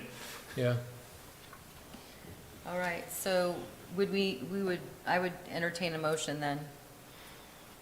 I'll make a motion that we grant $150,000 from the improvement fund, Urban Renewal Improvement Fund now, to the Boys and Girls Club project. Second. Yeah, like 3 seconds. We have already allocated a portion of that, however. we'll do that at a future meeting for your budget amendment, but I would just state, maybe you could amend your motion to include a modified design plan. So move. Amend my second on the so move motion. Second your Amendment. motion. Okay, we have a motion with an amendment to approve $150,000 in funding for the Pacific School of Dance, or the Boys and Girls Club Pacific School of Dance project, and a second with my amendment. Any further discussion? I just want to make the comment that I also talked to Nate about the fact that council rules require me to vote on this, so. Okay. That's right. That's true. For clarification, you can't just sit out and do a no vote here. You have to vote yes or no. Oh, I remember seeing that How once. about that? Okay. I forgot about that. Oh, I did not know. Hold your feet to the fire. There you go. All right, any further discussion? All those in favor? Aye. All opposed? Motion carries. Thank you. Good luck. Council and Roger, thank you very much. Thanks for all you do, Cindy. I'm very excited about the village that's going in. Yeah. And I really love the Christmas lights. Really. I go by them every night. Thank you very much. Thanks. Well, thank you for, again, staying. I know you were standing for a very long time waiting to get to your agenda item. Any further business to come before the agency? Then we are adjourned. You all are troopers out there.